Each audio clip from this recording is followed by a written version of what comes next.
It's the Tonya Burn Show. Tune in right now. Like and share. Our city needs that vow. Flint City News got truth to share. When we fight the darkness, we repair.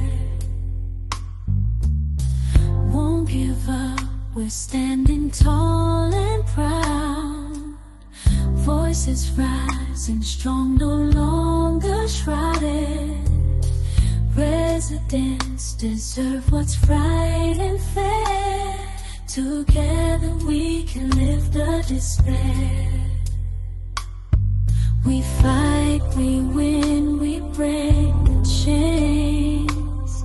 Tonya Burns won't stand out in the rain. Our city dreams will make them true. With every step it all renews.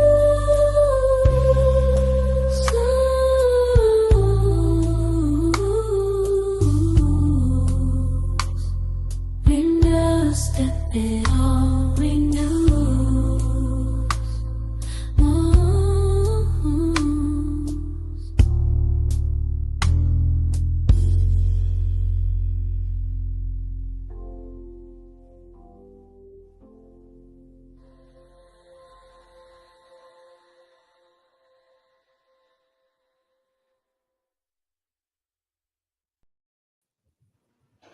Hey, y'all, we are live. We are live. Listen, if you endured the storm, hey, we got power internet over here. I do. Parts of my ward do not. I want to say thank you to producer Jay and to my mods, Sheena Beckton, and here we is. Sheena Beckton and Patrick Jean, because they called to check on me. So I did not cancel the show. What up, Gutter Black? From Dallas, Miss J. Hey y'all, look, Miss Harris. I don't want to mess that name up. B. Marie. Hey, I gotta call you about who you on. Megan Swanson. Good evening from Houston. Christopher Sims. What up, fam? Christine Leach. Hey girl. Drulina. Hey, how are you? Oh, she got a little heart. No, sending y'all love. Oh, Bama Boy Shaq. Some of these names y'all are creative on. Eddie Gray, what's up? Much love to you from Charlotte Bound. That's what JWC is right now. Cheryl Hart, good evening. Good evening. Listen, I need y'all to click like Debbie Clark. What's up? Look, Debbie and Diane, y'all don't y'all play with them twins. JP6, what's up? Listen, click like and share. Click like and share. Diane Thornton, what's up? I'm telling you, don't play with them two. They are not to be played with. Kathleen Trouser, good evening. Click like and share. Let's put this out. JWC, what's up? Look, we didn't talk like how many times today, though. Listen, enjoy yourself while you're there. Thomas Denton, hey, how are you, Tom? Tony Terry, good evening from Miami-Dade County. Listen, my daughter called me. She landed. Auntie M, hey. She landed in Miami 2 days ago. So she was there spending, I think, 2 days. Reed Johnson, thank you for the prayers. I know I have been busy. Thank you. Tasha Lynn, what's up? From the state of Georgia. With all that piling on it, that y'all got to use windshield wipers to get them off of y'all cars. Javar Ellis, hey. Listen, click St. Mary Community Missionary Baptist Church. I might have to have you click off because I might have to give a disclaimer. And happy Sunday. No, I will not be swearing on here. Marilyn, good evening. Good evening. From the SIP. Hey, listen, wherever y'all are at, click like, share. No one. Hello from the 6th Ward. Hey, do you have power where you are at? Because everyone does not have power. I took cover for the basement on the phone with my mama.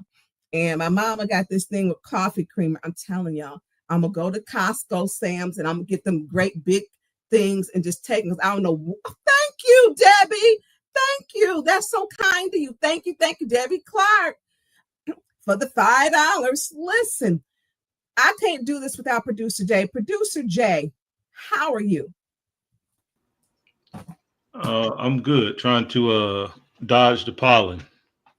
Yeah, you sounded like a whole, hey, Ramon Stripling. Hey. You sounded like a whole congested, didn't take an antihistamine and knew better.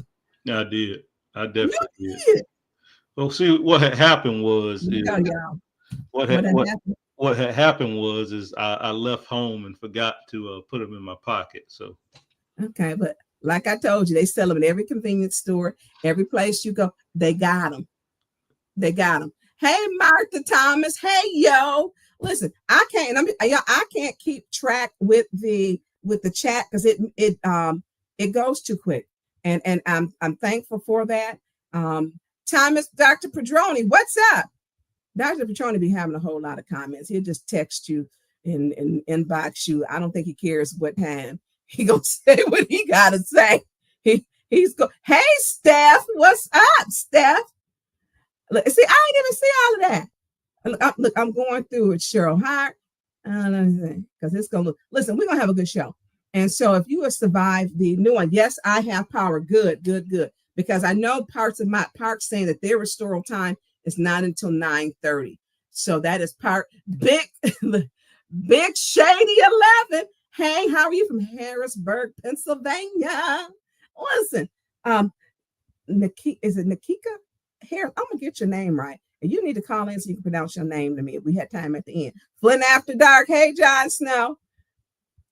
I'm gonna go back down to the bottom. So listen, we got a lot to cover, and there was a lot. So I've got two special guests that are on it. I want Gifted Tea. Thank you. Good evening from the pollinated Columbia, Tennessee. You know what? Y'all got nice weather, but pollen right now is kicking y'all butt. Don't leave out the house like producer Jay did. So listen,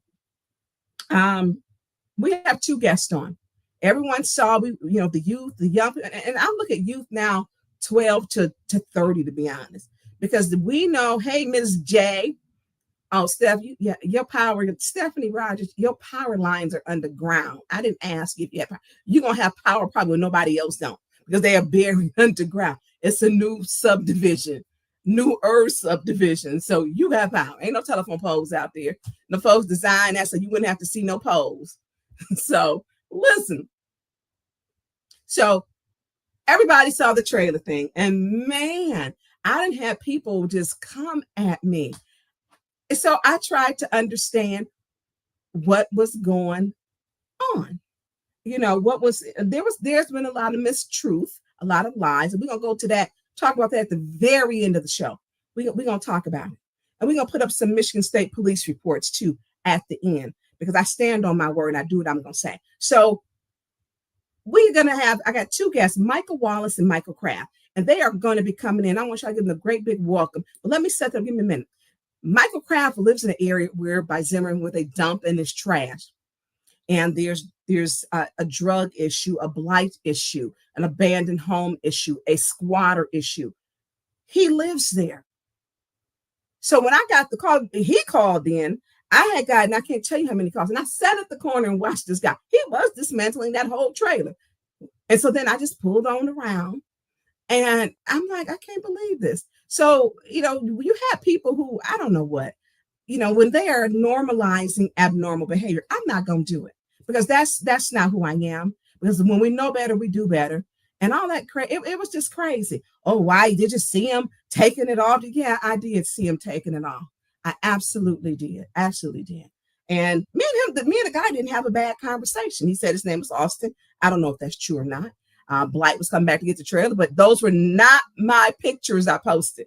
Not my pictures. Sorry to disappoint y'all. Tanya Burns wasn't on Dordt Highway following this guy. So to all the liars and my dedicated haters, I need y'all apology to be just as big as y'all nasty statements and lies. That'd be for all of y'all. I need that to be a big apology, because if I had to follow them, I'm going to own what I do and own what I say, because that's what I do. But y'all need to stop this crazy stuff. Does he need help? Yes. Is it city council's role to be a social worker? No. But does our community need to do better? Yes. Something that y'all don't know. I told the blight director manager, I said, hey, he's really good at dismantling things, and he kept talking about cleaning up. I said, maybe you need to look at it. Is it possible for him to get a job? But I don't know if he's looking for a job. I don't know him.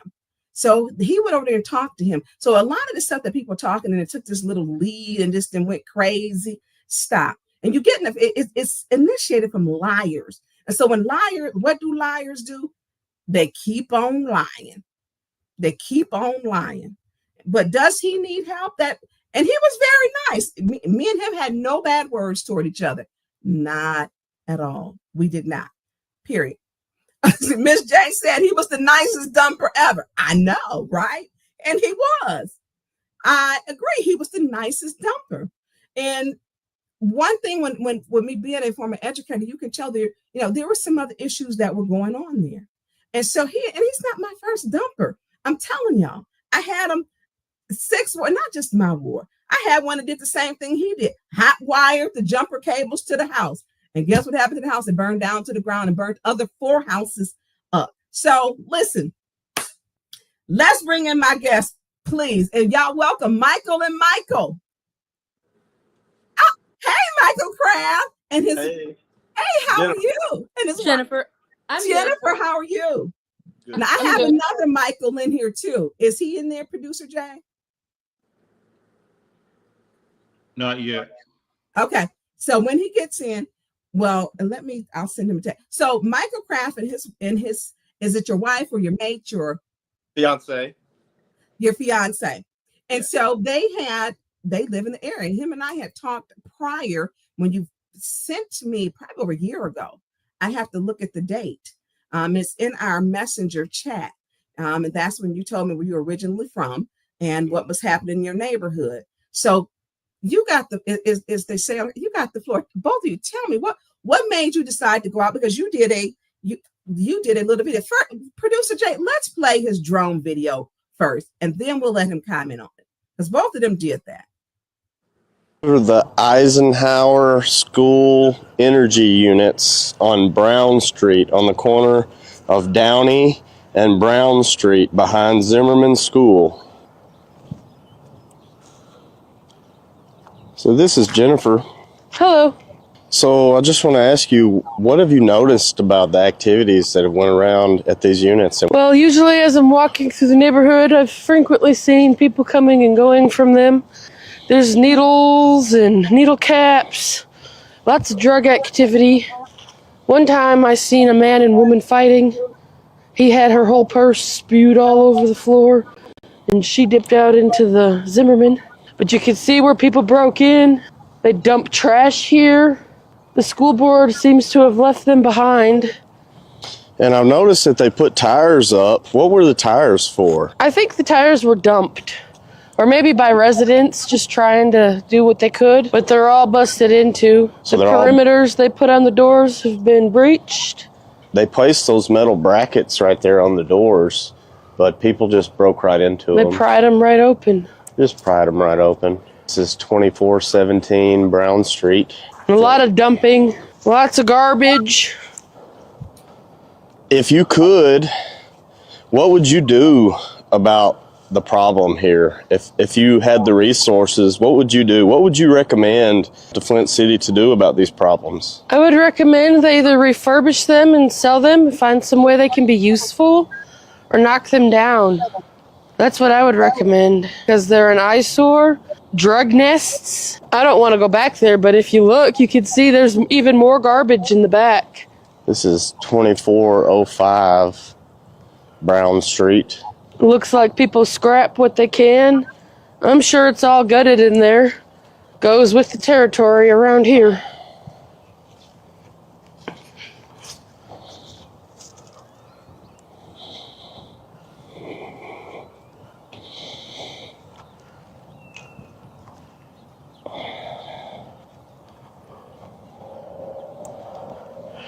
I think the city and the school board have given up on these places. They just let them rot. They don't care. They don't care. Yeah, that's I mean, look at Zimmerman.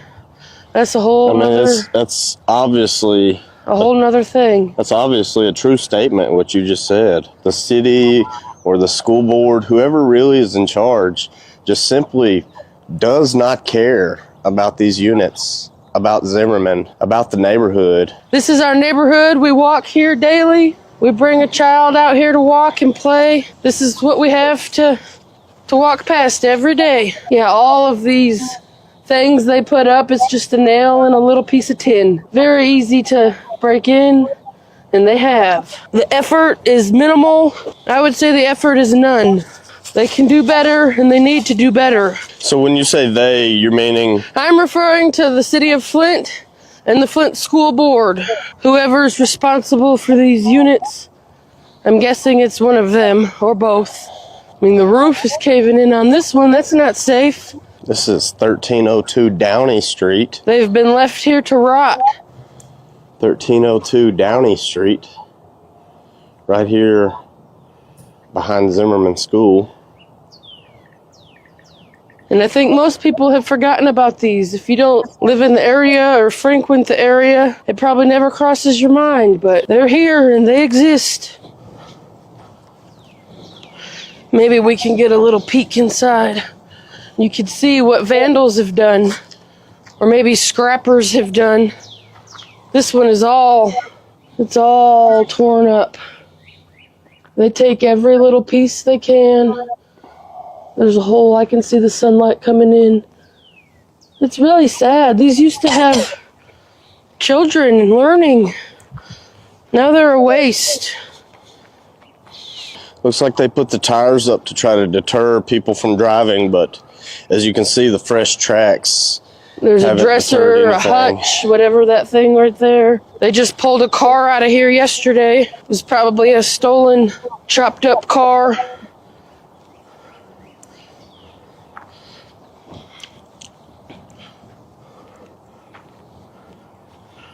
Leaving places like this is shameful. Makes me ashamed to be a resident here. A place where it's so forgotten and nobody seems to care anymore.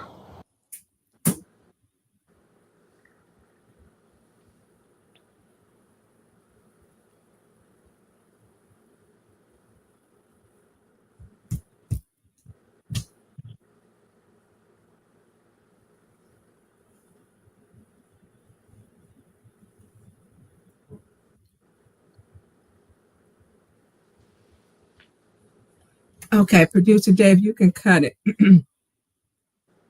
So, welcome. What Thanks for made having you? Thank you. No, thank you for coming, because I believe in true and transparent if we're going to fix our community. We can't ignore that there are issues, and as an elected official, I have to listen and have to ask for your help, because you're not the only ones that I get calls from. I get a lot of calls from that area.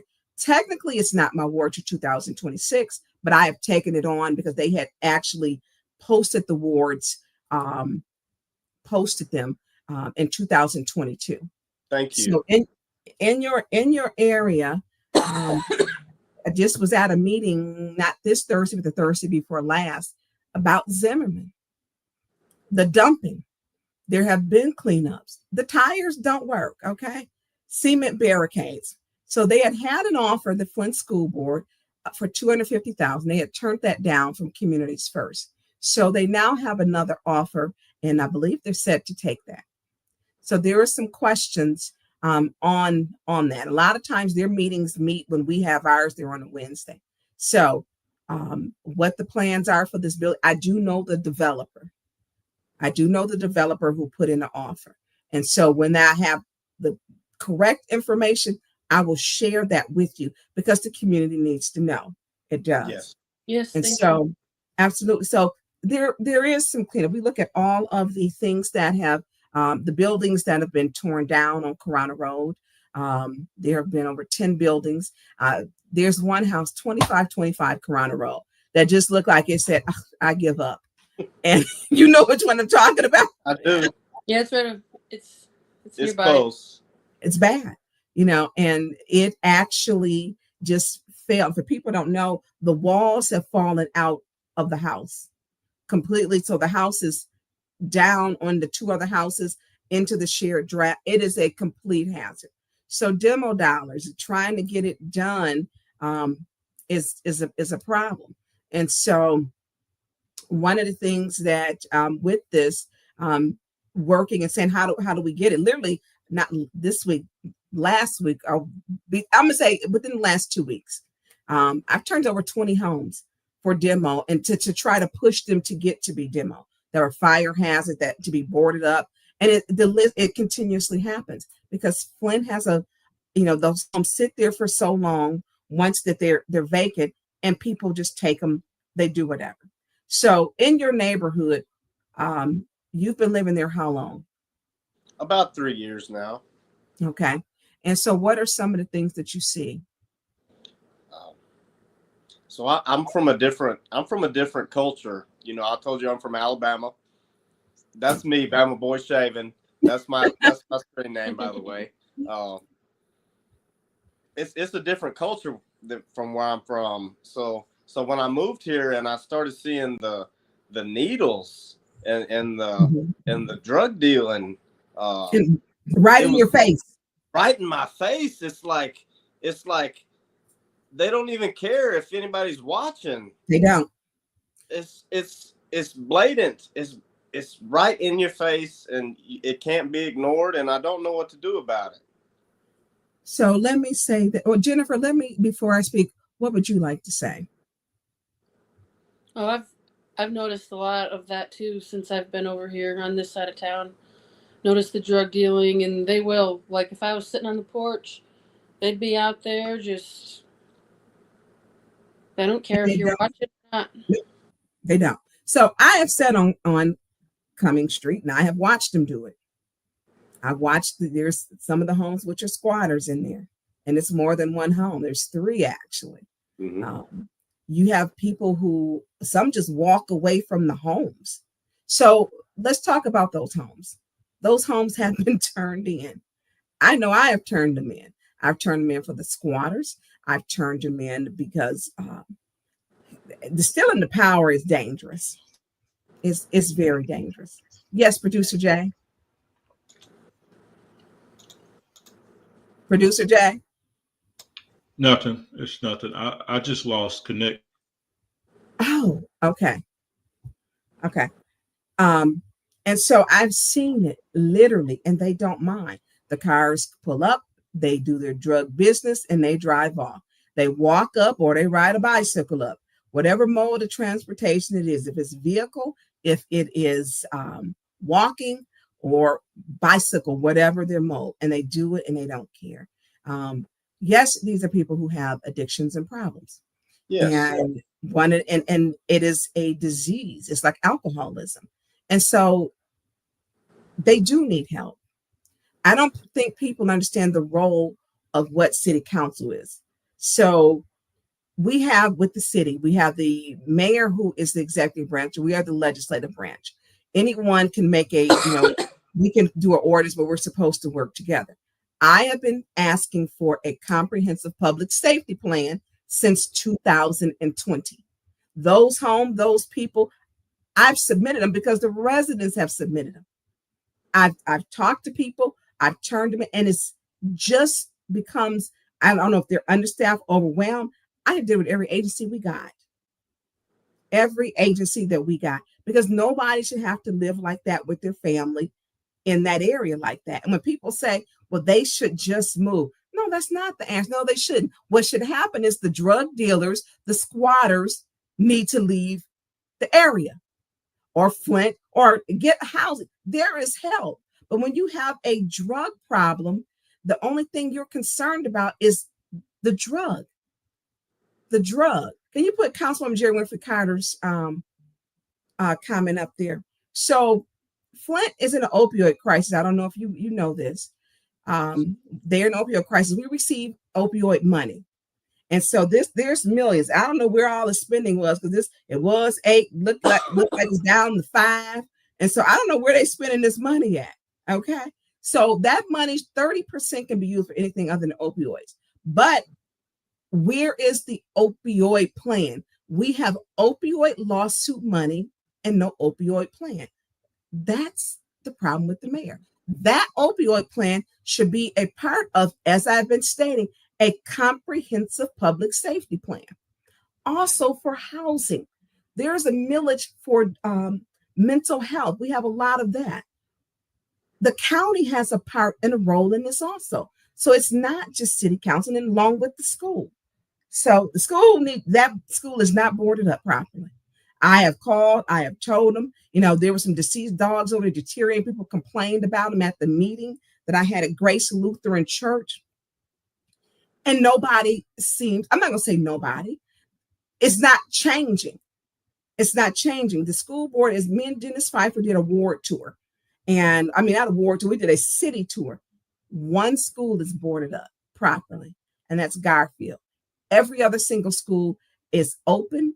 It's open to the people. It's open to the public. How many times you can go on YouTube and put in Central High School Flint. You'll pop up where they're going through where the vandalism, the graffiti, Whittier. I mean, this is what they do. They did not secure those schools properly. Flint public schools did not secure the vacant properties. Exactly. That is a problem. I have emailed before the superintendent. Didn't hear back from him. Go ahead. We had made a video about Zimmerman School also, and I had some people messaging me privately asking me, "Hey, go inside the school," and I'm laughing. I'm like, that's trespassing. Not only is it trespassing, but it's very dangerous, And get you for that. So I went on YouTube and I just searched Zimmerman School, and it wasn't even a month ago, somebody was inside the school filming on top of the roof, jumping around from building to building on the roof, and just some real dangerous stuff. And I'm just thinking, man, how did they even get up there first off? But last summer when we saw the city boarding up some of the windows, we asked the guy, were there people in there? And he said he honestly didn't know, but he was there to replace the boards on the windows. And he said, I'll be back next week. And he said they'll be gone because, the cost of lumber right now. Yeah, he said people were taking the wood. People were stealing the plywood off the windows. So I don't know what the plan is for the school board, but the school board needs to have a plan because it's dangerous. And I don't know. I don't know what their plan is. I know there was at a time, because there were a lot of fires, that the city of Flint wanted to build the Board of Education for the amount of times that the fire department were going out there. And that is a problem. So tell me, how did you feel when I didn't know you called until you told me, I think yesterday. Hold on, let me read this. Michael Clack, former school board member, said, I used to always mention to the superintendent about boarding up the schools. I reported on all the buildings. Thank you, Michael Clack. I've sent emails. They haven't, the superintendent, Kevin Jones, has not responded. I don't even send them anymore. And happy belated birthday, Michael Clack. And so the schools, before lumber even got expensive, the buildings have been open for like 20 years. Lumber has not been expensive forever. So they really can't use the lumber issue. And at this point, it doesn't matter. You have a building that is a safety hazard. It's a safety hazard. And it's continually, they're having fires. So you live in this area, you live there. And so people call, I show up. You call me, I answer my phone. I prefer people call other than inboxing me, because I don't always get the inboxes on social media. And so I'd like for people to call me. And so when I got the call, and I had 4 calls, and I didn't have your call, but they called to say it was a problem. You guys had called it in. So I sat there on the corner when I'm watching him literally strip the front, the trailer part, put it in this truck, and you can't make it up. So the part that he felt comfortable to do that on a city of Flint street is a problem. It's my job to report it. It's not my job to let it go and let people think you can just strip vehicles. And by the way, when I came back the next day, because Blight was there, again, I'm doing my elected official job, showing up for the people. Yeah, I'd hate for you to do your job. Right, right. So tell me, how did you feel about seeing him? And by the way, when you have those fibers from the insulation, you don't know if that's asbestos in there, and it's blowing around. Tell me, how did you feel? An older trailer. So. That trailer was probably 1970s. It's probably older than all of us. Yeah, it was. It might not be older than me, y'all. It was definitely asbestos. So I'm glad that you actually brought that up. You know, some people have, respiratory issues. That's pretty common, and for people in the neighborhood, that could affect them. And I'm always out to look out for the public safety, especially in my neighborhood where I live, because I have to live here. Right. And reporting these things to the authorities, reporting them to, I don't feel like I should have to report it to you, Miss Burns, but I want to, because you're the only. I almost said a bad word. You're the only person. You're the only person that seems like wants to get something done in our ward. And I thank you for that, but it takes me to work with both of you and the rest of the community too, because it's going to take the community to save the community. So after I sat there and watched him, I remember how long it was. Then I went over and talked, and he was very nice. Him and I had very good dialogue. He said he had taken off the rims because that was metal. He was going to scrap all the metal.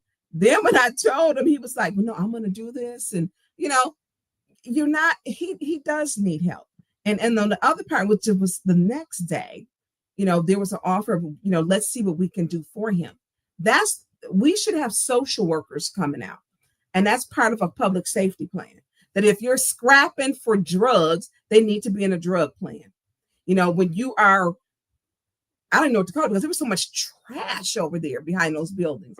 And when the tow truck pulled out that stolen vehicle, and I've had this happen before, that they had completely dismantled, these are things that you see, and people hear them doing that. They hear them, they see them, and you become a prisoner in your home, a prisoner. And then when people say, well, they need to move, they so cavalierly say, well, they should move. That's not the answer. That's not the answer. So look, he should be on the Blight department. And I said he should work for Blight. So he was taking apart the trailer. You can see the insulation, and it's old. You can tell there's probably a 60s, late 60s, maybe early 70s by the material of the sofa, which was a pull-out bed. When Blight pulled up the second day, he jumped out the trailer, the camper, with a vacuum cleaner, literally. And they were saying, what the ain't you jumped out with a vacuum cleaner? So he's taking this apart. Him and I did not have bad dialogue. The second day when I came back, because I had to meet the Blight department, I make sure things are done the way that they should be done. It's my job to do that, okay? So that picture I didn't take. He took it away. He did tell me what y'all saw in the second video. He was going to take it, but that was after Blight had said Blight was going to come and get the trailer. They had tagged it. He left the note, 2 notes. He left 2 notes that he would be right back. He had to go get breakfast. He had whatever his note said. I showed everybody the notes.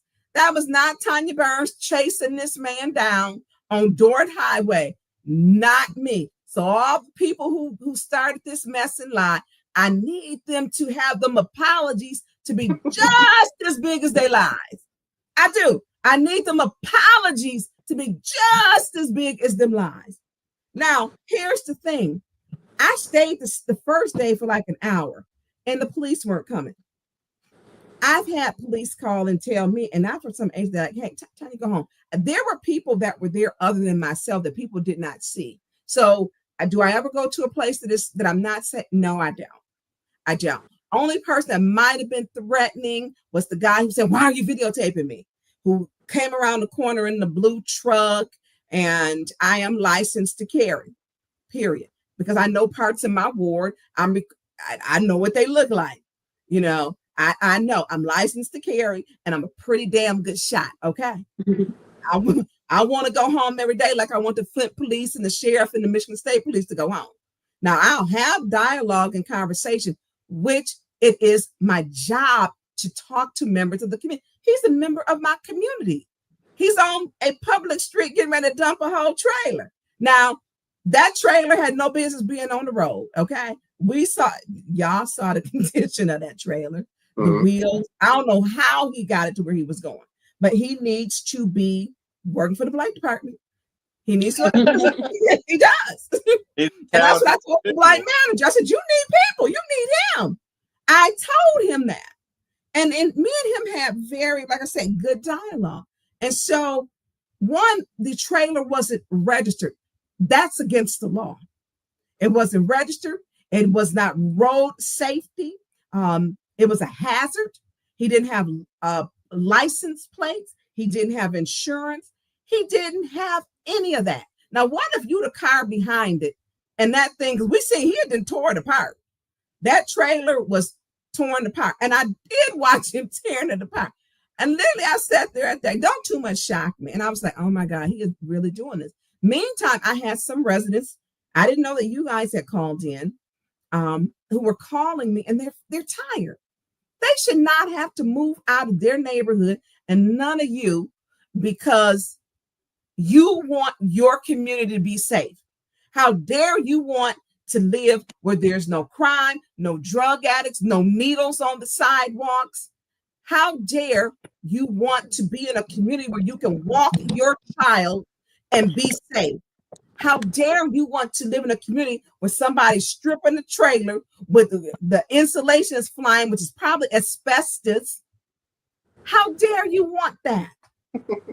I mean, what is wrong with you? Now, if he, and I can say, if he took that trailer to, let's say, Fenton, would people have allowed him to strip it? If he went into a neighborhood with $500,000 house, I'm gonna say a $200,000 house, and decide to leave the trailer there and strip it, what do you think would have happened? The police would actually show up and do something. Absolutely. It's not going to happen. It's not going to happen. And so when we have these type of problems, and they're serious, it is not to be accepted because you may have a drug problem. As you go a few blocks down, the neighborhood changes. You go a mile or half a mile to the south or to the north, it changes.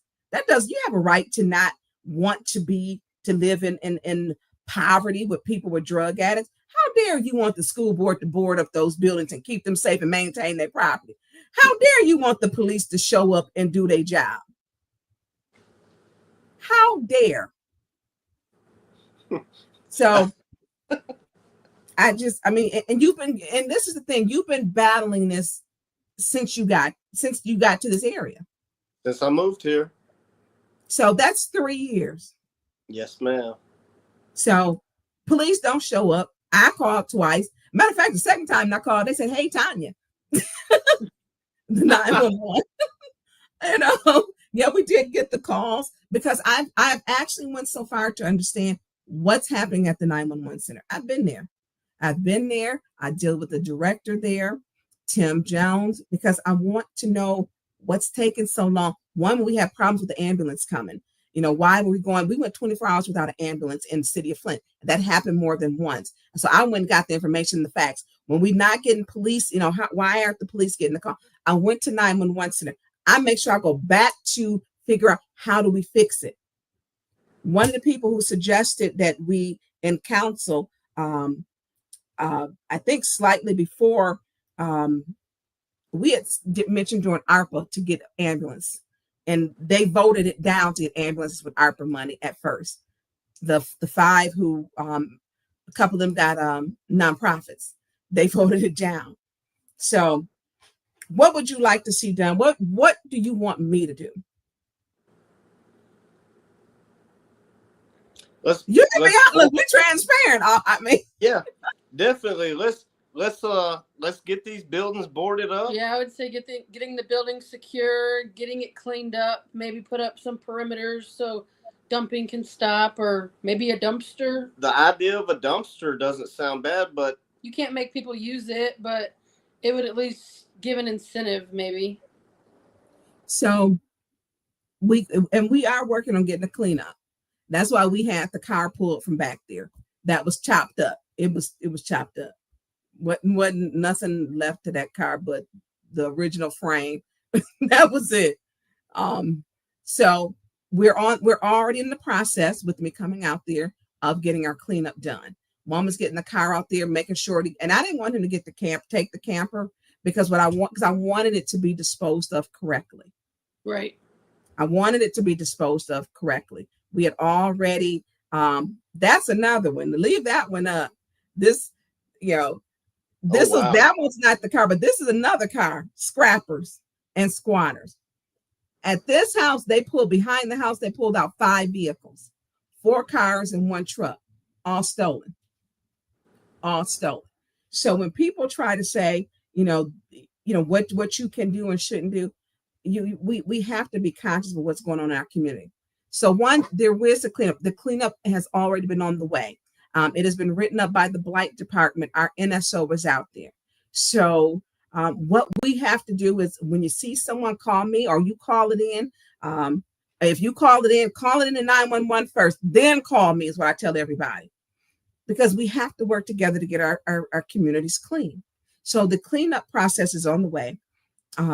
They've already started the first process and those areas will be cleaned up. Now, they're checking into who owns the units now. And the units, the Blight Department is looking into that. And I want to say they've said they believe they belong to the school. I haven't looked them up. I haven't had time. And so and what we do, I don't know, how do we make the school responsible? I reached out to the school. They did state they were going to clean up Zimmerman. The tires don't work until they sell it. You need cement barriers. Yeah. But they've got, twice in the last week, they dumped trash in the middle of the street. They just dumped it right in the middle of the street. They said, oh, forget it. And it went across like the street. That just happened over there. So yeah, I'm concerned about having our city clean and it's not just it's all areas. This is my ward. I took it on. Pfeiffer took his. We actually assumed the roles of our wards. When they didn't tell us, they told us that they're not till 2026. But what they did, I assume. So what I cover, if you call me, you in between DuPont, Miller Road, El Dorado, Ballinger, Welch, I'm taking your call. Or if your council person don't return your calls and hang up on you, I'll take them too. So, and I take the call.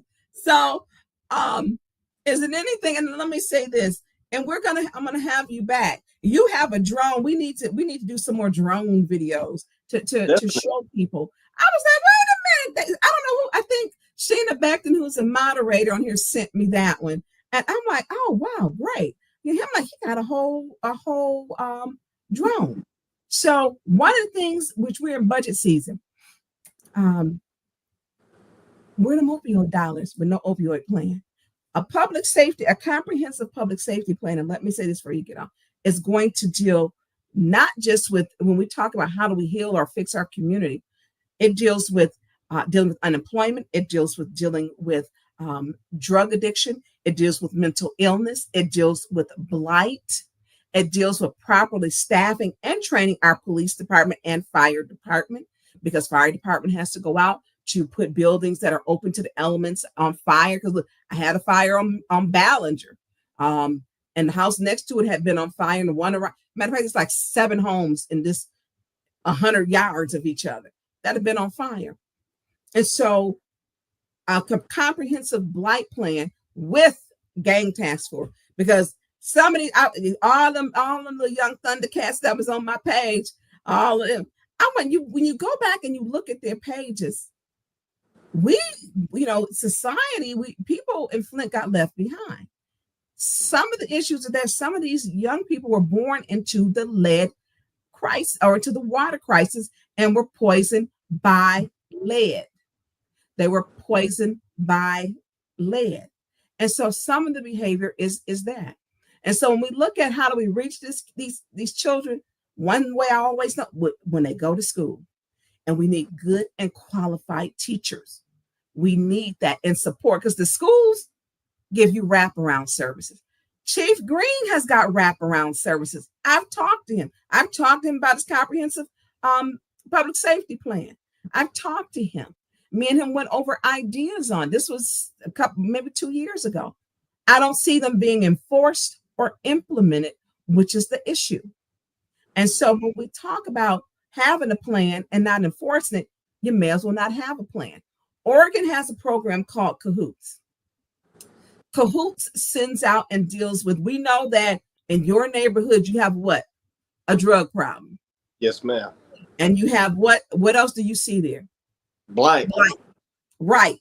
And so you have abandoned buildings, which actually is called structural blight. That's structural blight. And so we know that in the public safety plan, what contributes to crime is blight, drugs, mental health issues, not having or employment issues. And these are all things that we have to deal with. People will keep telling you, as the mayor stated in his budget, that this is everything's going great. No, it's not. It's not over there behind Zimmerman School. Everything's not going great. And so when we talk about what's going great, either we believe you or our lying eyes. Because right now, and y'all smiling, you're I mean, not smiling, you're like, you're not angry, but you have a right to be angry. Mm-hmm. Because your calls, the pleas for help have fallen on deaf ears. And as long as with what I'm doing, I mean, I shouldn't have to go live to get folks out there. You know what I'm saying? I've been asking for a comprehensive, right. And I started doing that in 2020 because we have to bring attention to Flint. We have to. And if the mayor, Neely is the mayor, we need him to do his mayoral duty. Dennis and I went through this entire city. There are issues like this in every ward. Every ward. He has Fenton Road in his ward. So he went on, took those boundaries. He's one side now, and Jonathan Jarrett is the other side. And so this council will vote on everything but to support feeding the community. And we have no opioid plan, which we should be working with the county because they have county millage dollars. So I do want to say that your neighborhood, I am working with the city and other agencies and with other community members to get it clean. But there will be a long-term plan that I will be addressing because we have a drug problem. Yes, I hope that the drug task force watches this video. Listen, me too. And if not, look, y'all tag them themselves. Tag them because I want people to get information. So I'm going to wrap this again. What would you like to see? Because you live in this area. We just want to see the blight cleaned up. We want to see the drugs cleared up. We want this neighborhood to be safe for not just my child, our child, but for all the other children in the neighborhood, because it's that time of year when the kids are coming out, they're playing in the roads, they're on their bicycles, they're playing basketball, and we don't need needles on the side of the road. That's all this blight, all this blatant drug dealing out in the public. Well, let me tell you this. You have 4 council members who care. That 3rd ward seat is important that we get a council person in there who cares. That is so important that we get someone, because 5 votes, we can change some things, vote to move some things around. And that's what we have got to do. I am supporting in this race Beverly Biggs and AC Dumas. I want them both to make it through the primary. Beverly Biggs did get 589 votes, and I believe I've said they robbed her of the election. They didn't have it certified. So she's got to go to court. They're in a whole nother election thing. So things around here move, like people say, in a very shady way. But we get 5 votes, we can actually help you. We can help our community. You imagine how nice it could be. I come over there for some good, for something good. I remember as a kid, we used to race in the street. And I'm gonna tell you, Carol is my cousin. Carol ran track. Carol McIntosh can run. She ran track. I mean, we used to run in the street barefoot. Okay, I mean, we did. We rode our bikes. We was out all night in the streets. In front of the house, though. But that's what we did growing up. And that should be the same way for these other children. It's the same way. Could you imagine running barefoot from those units, in front of those units now? Listen, don't even run in boots. Steel toe boots. Really? So Beverly Biggs, I believe, was robbed in this past election. And I've maintained that. And it's just what happened. It's sad. She took it to court. I think it's still in court. And so now they're talking about the third ward appointment, but I think they took it to a higher court. And so we need, and I will tell you, I know that, if they had given that seat to Beverly Biggs, we would be able to move things. And because we have people who are stopping our progress. And so, anything else that you want to close with? Thank you for all you're doing for our neighborhood. Thank you. Definitely. That's all I want to say is just thank you for taking our calls, taking all the residents in this ward's calls, because it doesn't really feel like nobody listens now. It feels like somebody cares. It feels like somebody cares. And thank you for having us on the show.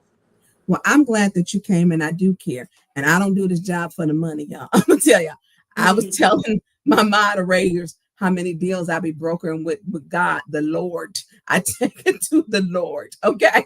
And I'm like, Lord, I need you to cover me while I do this. Me and God got all kind of broker deals for all the right reasons. And I want it to be where you can have your child walk, where we can walk on the streets and not have one other thing, all these dogs loose. That bothers me. I had 4 people viciously attacked with dogs. One 80-plus-year-old lady lost half of her leg. She lost her leg. Oh my goodness. She lost her leg about 6 months ago. And so this is the same lady before I was elected. I'm gonna tell this quick story. I walked up to the house and I was like, I was on the phone, the person. So I got a call and they said, "Where are you at?" I said, "What does it mean when they got a red light on and it's, it's spring or summer?" Yeah, it was hot. I said, "Oh," they said, "Tonya Burns, where are you at?" They said, "Get out of there. That means they open for prostitution."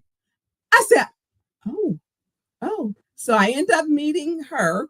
And I remember one day I was saying to her, I was at her house and I was inside. I'm talking to someone, they shot up this other house. The bullets hit her house too. They were shooting at each other. And so this is when we have these drug problems. It's not okay because innocent people get killed and hurt. So I'm in her house. I'm looking and she's showing me where the bullet holes are at. I said, "Look, I'm going to go so I can get the license plate off of the one car." And she says, "Oh no, don't worry about it." Why she pull out some military binoculars on? And she said, "I can get it from here." I said, "Where you get some military binoculars?" And so she was prepared. And what happened with I'll call it the red light district house. Ronnie Dawn, who worked for Channel 12, got ran out of Channel 12 because of Mayor Neely. Yes, I'm going to say it. She was an investigative reporter. She reported on things. She's still my home girl. She may be watching today. And if she is watching, Ronnie, I still support you. And so we were able to get that house. I called the landlord. We got it cleaned up. The blight, it was a bunch of blight. Got the blight cleaned up. We had the landlord put the tenant out, and he had a drug problem. So I do want to say, that part that, we got to work together. I'm only one person, but it's going to take our community to save the community. Well, there's a whole group of good people in this community that are willing to stand up. Yeah. Well, I'm gonna need y'all to ride with me. Look, I reported about that trailer, and boy, they lost their mind. They sent young folks after me. Listen, and I was I like, think they don't understand. They got the wrong perspective. If they were around here and seen it and seen what those people do daily, they would understand. They're just misinformed. They got part of the story. they got part. How do you not want your community to be a place where you want to sit on your porch, even if it's late at night? You might want to sit on your porch, and there are areas in which you can sit on your porch. And I'm gonna tell you this: when I went through, we did the city tour, and all the areas where there was high crime, high blight, and drug squatters, the internet didn't work because we were in Dennis's Tesla, and he had connected it to, was it satellite? But and then we were also doing some other whatever hotspot or whatever. But when we got literally across to the 7th ward, bing, it was clear. It was clear, and he talked about that. So I care. Both of you care, and I take constructive criticism. But what can we do? This has been a problem over there for 30 years. And it's not going to be, well, we're going to get it cleaned up. But we have more than just a blight issue. We have a drug issue. We have a squatter issue. We have a abandoned school building issue, and units. So it's going to take some networking, and we're going to keep working and having this together. I've got 2 meetings that are going to be coming up. I'm going to send you the flyer to invite you to come, because it takes a lot of courage for residents to stand up. Thank you for loving your community. Thank you for making your video and using your drone, because it takes people getting involved. Those who don't get involved and complain need to just be quiet, because if you don't get involved, part of the solution or part of the problem. Say that again. You're either part of the solution or part of the problem. Absolutely, absolutely. So I hope that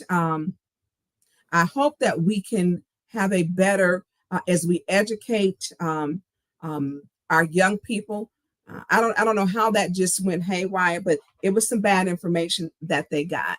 Tonya Burns wasn't out there chasing nobody on Dort Highway, and that just didn't happen.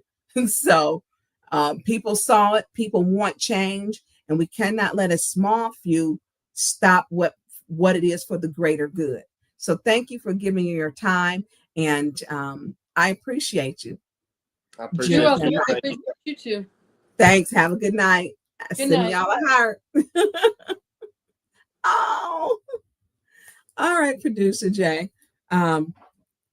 So I do want to say this. So the issue with the young people coming April 26th, and I say young from the age of 12 to 30. And one thing that I have done and tracked, and I've always stated since 2000, actually maybe before 2020, that we need a comprehensive public safety plan with the gang task force. I've talked to the mothers, the dads. I've shared my story. Not even all of my stories have. I've even had to pick up people and families and take them to safe houses. And so when we talk about what's going on, people really don't get the gist of it all, because some people may see it, but there are the people who are living it. It's a different thing. It's a different thing. I've seen them shoot up the wrong house several times. I talked about a shooting that was on Fremont last week. A very dear friend of mine, her daughter had just pulled up, her and her friend, and they had shot up 2 of the houses, and her daughter's car was hit. Her daughter's car was hit with bullets. And when she called me, literally, I was sleeping, and I'm like, okay. The phone, some phone calls just come through, kind of like Jesus on the main line. And she was like, Tonya. I said, hey, she says, Tonya. I said, are you okay? Because the tone in her voice, she says, no, I'm not okay. and she was not okay. The person's car, I don't know how, bullets went through the seat, bullets went through the dashboard. What they were going after was another child who lived in one of the homes that was tied to another shooting. She had nothing to do with this. They don't care. They don't care if it's your mama, your great grandmama. They don't care if it's your baby niece. They don't care if it's the new baby. If they don't care. When they do these drive-bys, they don't care. So all the bullet holes that were in her car, it was the grace of God that she was clearly covered by the blood of Jesus, that they did not hit her and her friend. Her and her friend. It did not hit them. And I'm going to say her name. The person whose daughter's vehicle was shot was Mayor Weaver's daughter. She's still upset about that because it could have turned out different. You have these, they don't care where they're shooting. We had 10 children shot last year and some fatal. Some of the kids were sleeping. They went to sleep not knowing that a bullet was going to shoot them and take their life while they were sleeping within the safety of their homes. Why don't we have a gang task force? We got these 12, 13, 14, 15, 16, 17, 18, 19, and into your 20-year-olds terrorizing our community. Well, this is what I go, what they going to do, what they going to do. No, what the hell does that mean? Because them bullets, how do you explain to a child who, how do you explain to a child and a parent, that someone may never be prosecuted, which you want your child, you don't even want the person prosecuted, you want the shooting to have never occurred because nobody intervened. These schools know about these gang members. I was an educator. You know who's doing what. There has to be intervention. Use the public safety dollars. What does the Flint Community School need? We need to get counselors. We need to get treatment for the family. The young lady, when I talked to her this fall, who had she was pistol whipped. Boyfriend shot at her in front of her kids. And she went to the police, went Flint police. And you can see on her face where the gun mark was. And I asked her about her life. I said, because that when you look, I've dealt with so many of them. I said, were you ever molested? She says, yes. She says, the first time somebody touched me, I was 5. I said, was your mother? She said, yes. Her mother had her first baby when she was 14. Her mother had prostituted her out to grown men because she had a drug addiction problem. How do you hold on to public safety money and opioid dollars when your community is dying? That has got to be the most evil thing in the world. This week, can we put up, and I put the pictures, the ones that you asked me, Producer Jay. This week, y'all, this is just this week. And so you see, we've had Gulf Side, Flushing and Ballinger Street last night. You had, I don't even have all of them up. Producer Jay. So when we talk about I did those come through with the different ones that you asked me to separate? And if we can just cycle those through, please. And so they had a shooting on Seneca. Michael Clack was recording it from his garage. I believe they said that the girl took 2 bullets, but they shot up a house there, a car or whatever. It was a drive-by. They caught this person. When we talk about all of the shooting, it's not normal. It's not normal. It's not normal. Quit telling these kids like, oh, you make it. Look, keeping the community informed. Flint, Seneca, and Copeman shooting. That's less than a few blocks. That part is my ward. Well, second ward and 6th ward. We have these shootings. Why isn't everyone talking about this? 2600 block of Ridgeway Court shooting. Y'all, this is just this week. Okay. This is just this week. Can we can, if you want to filter through them quick as you can. And so when we look at bunch of gunshots on Gulfside and Thomas Street, Mott Park area. And this is, let me tell y'all this. They have told me my ward is one of the safest wards. This is what they have said. I don't know what's going on in the other wards, but this is what they have told me. My ward is one of the safest wards. This is what Chief Green has told me. And Sergeant Detective Boo, they've said that. Flint, MLK, Dayton area, per follower, multiple shots fired. That's somebody died by that car in the field. I mean, we have the young lady on Gilmartin who was related to Kevin Tay. She was killed on Gilmartin, 2 days ago? 2 or 3 days this week. She was killed. I mean, look, she really looked, she was like maybe 15, but I guess she was a young adult. She was killed. Flint 2100 block of South Dort shooting. I mean, y'all, I can't be the only person that's talking about this. Flint, Balger, Flushing area, per follow, multiple shots fired. A public safety plan deals with all the issues that these people are having. Homelessness. It deals with joblessness. It deals with drug addiction. It deals with support services. It deals with making sure these kids get clothed and can go to school. It deals with food insecurities. This is what, not just crime, because if you got money, you ain't trying to do no criminals, no crimes. How do we educate these young folks? And so and people like, oh, I'm just moving out. I'm not dealing with Flint's too much. I've had people move out of my community because they say they just can't do it no more. I had a lady and she had a really nice house, in-ground pool. She's like, I'm done. She couldn't get no help. She hunted down the person who pointed the gun at her husband, gave him the driver's license and the house number.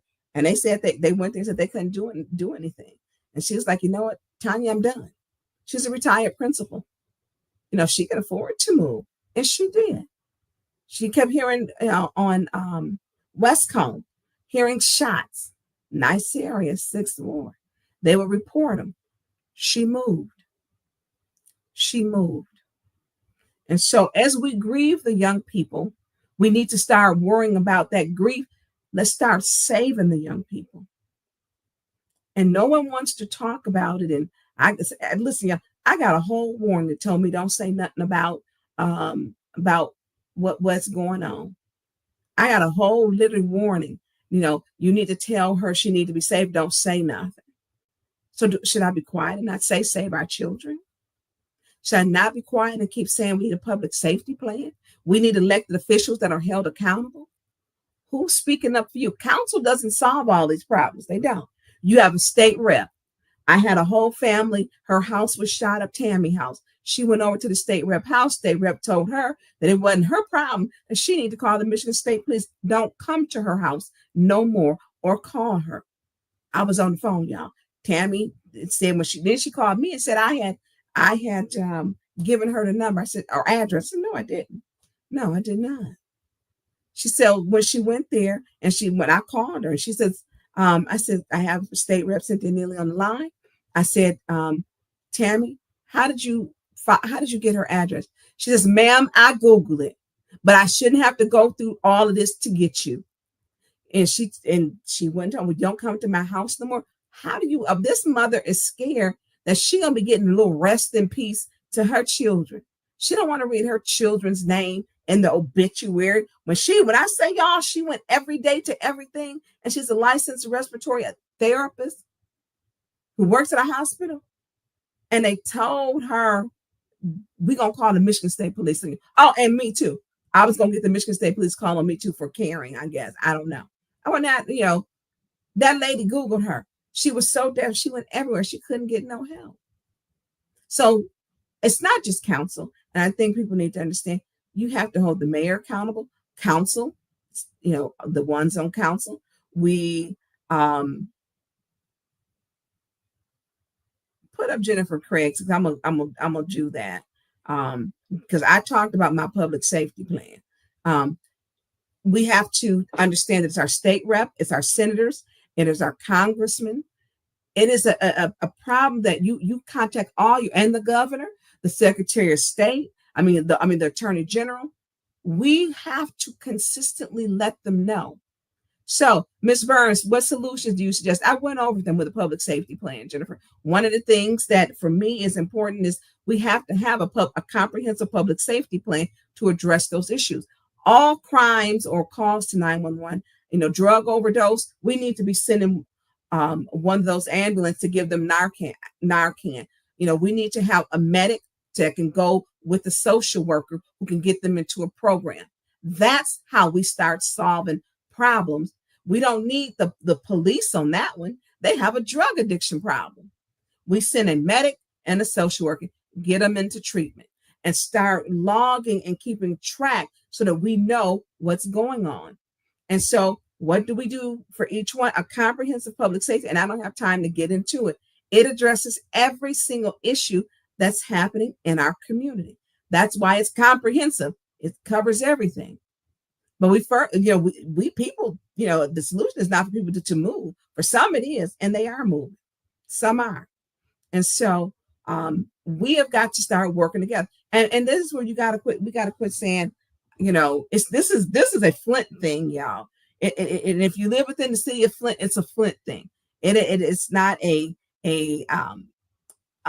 color thing. It's not because it's not a color thing. It's not a religious thing. This is an entire Flint issue because it's all over. Thomas Denton, we need the police on the streets, not hidden. Me and Dennis rode around all day, didn't see one officer. We didn't. I waited for over an hour at the one place. Then I had to go take care of some things, with my mother. And so an officer never showed up. And so here's one of the reasons why officers don't show up to things like that. So one of the things I've learned because of going to the 911 center, there's an MOU, which stands for Memorandum of Understanding. Memorandum of Understanding tells you which calls. I want to say it's like 80 something calls that are dispatched, but they go out as an all call. But people, they get them. They ain't got to go to them. They're not saying, hey, unit 5, I need you to go to da da da. It goes out as a all call. So we have to change that.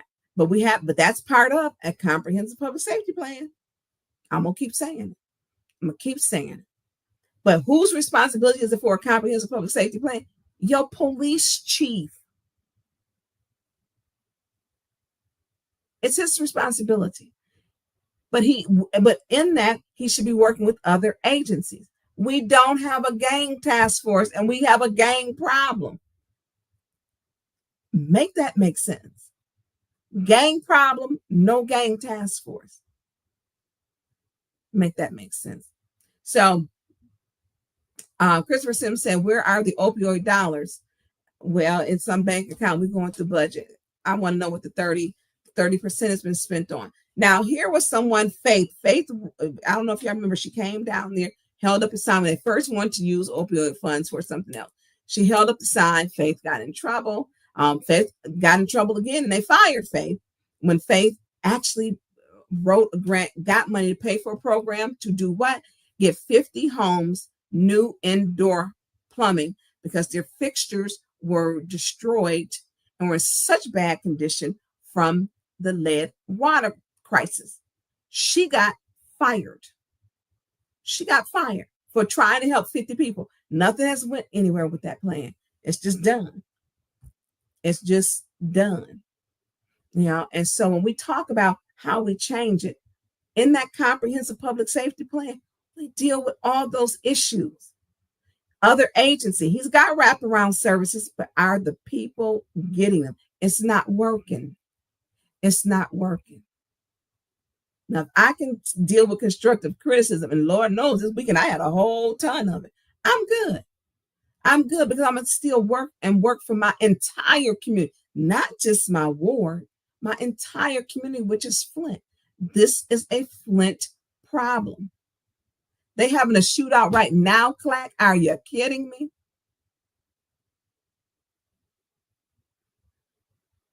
Um, pray that cooler minds and heads will prevail. I pray that we will have people who will be able to intervene with these young people. You cannot make that up. If Clack, can we shoot him a look? He our roving reporter, I guess. Can you shoot him a link if Clack want to come on for a minute, and then we explain, because he was literally just sitting out watching.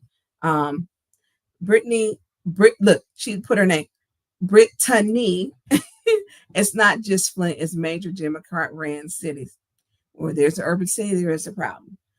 Stephanie Wright, we have an arsonist, who's no investigation. Flint does have an arson. They just burnt down the strip mall, which is like on the borderline of the 5th and 6th wards. And so, Clack, there's your link if you want to hop on. So I'm gonna keep saying it, but I need 5 votes to have one. We need 5 votes on that city council to change things. I would love to have 6. Now I'm going to talk about this, and people get mad if they want to. I don't care. I'm not supporting Councilman Leon L. Alameen because there needs to be an investigation on the prior PPO. Oh, well, no problem. Okay, he's celebrating his birthday. So anyway, so you got it from him. If he's got any details about this shooting, just pop it in if you can. I would appreciate it, Clack. I'm not supporting Councilman Leonel and me because, number one, don't run for the ward if you don't live in the ward. I didn't have a whole Apple tracker put on my car, y'all. Yeah, they thought it was funny. Yeah, they got disappointed. Yeah, she where she should be. Okay. Yeah, I had everybody come to my house, literally, y'all. I've had videos of my house. I've had it. I live where I say I live. And so when we talk about these things, which are affecting our community, imagine if we had who got the second highest vote for people, which was Carol McIntosh. Imagine if Carol McIntosh was sitting in that seat. Will we be having problems with the budget coming up? You know how many amendments that budget needs, y'all? We will auto-correct that budget, make sure we have balanced government. We would have that. So imagine if we had that. And we don't have that. So I'm not apologetic that seat, and as they investigate it, as they should, that address, let's take that down. Let's put up the trash can. That trash can is a whole city trash can in a whole city trash can that is at an address that does not have, it shouldn't be there. So imagine if we had somebody, if Carol was in that seat, who would be voting for the people. I mean, should be voting. Tonya, was that meeting planned for the mayor last week?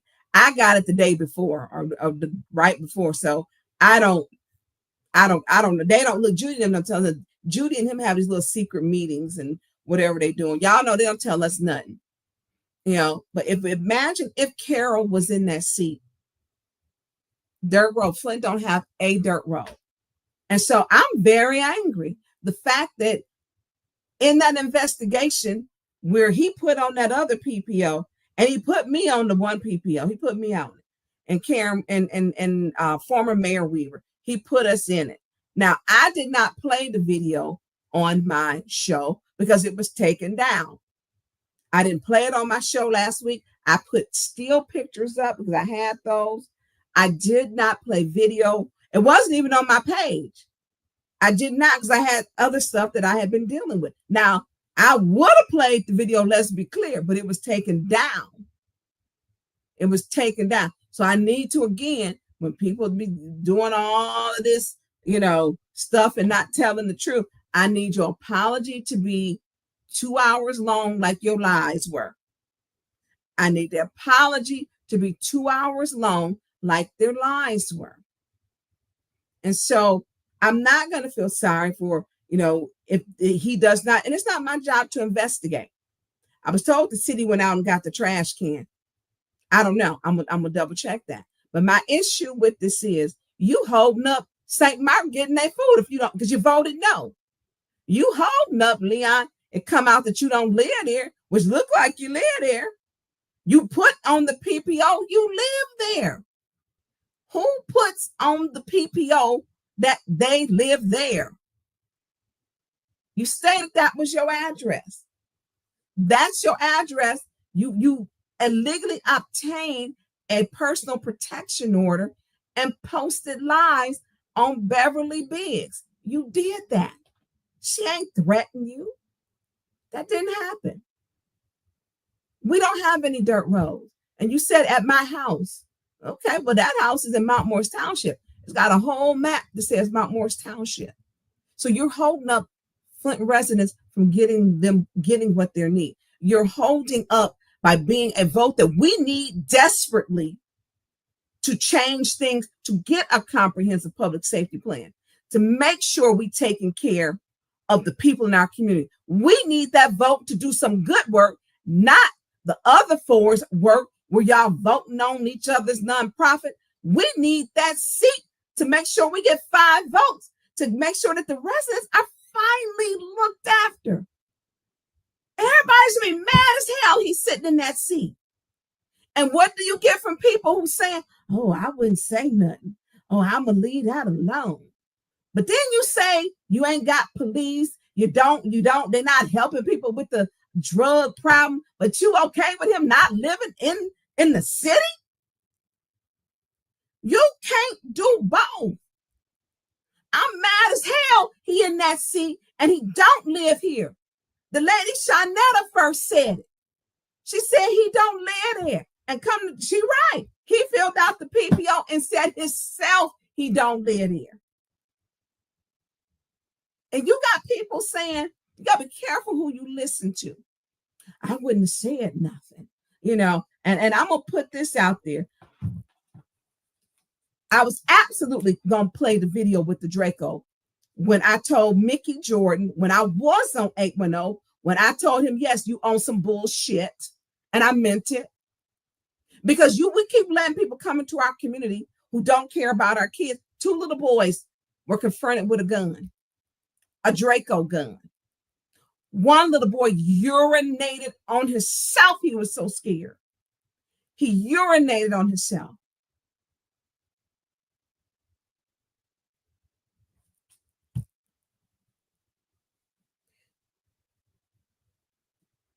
Yeah, block Xavier, and he need to go take his meds. Block him. I'm not getting ready to play with him because he flippy floppity. If you don't like something, what is doing Xavier, go somewhere else. But right now, we're talking about solutions. And if we had 5 votes, we wouldn't have this problem.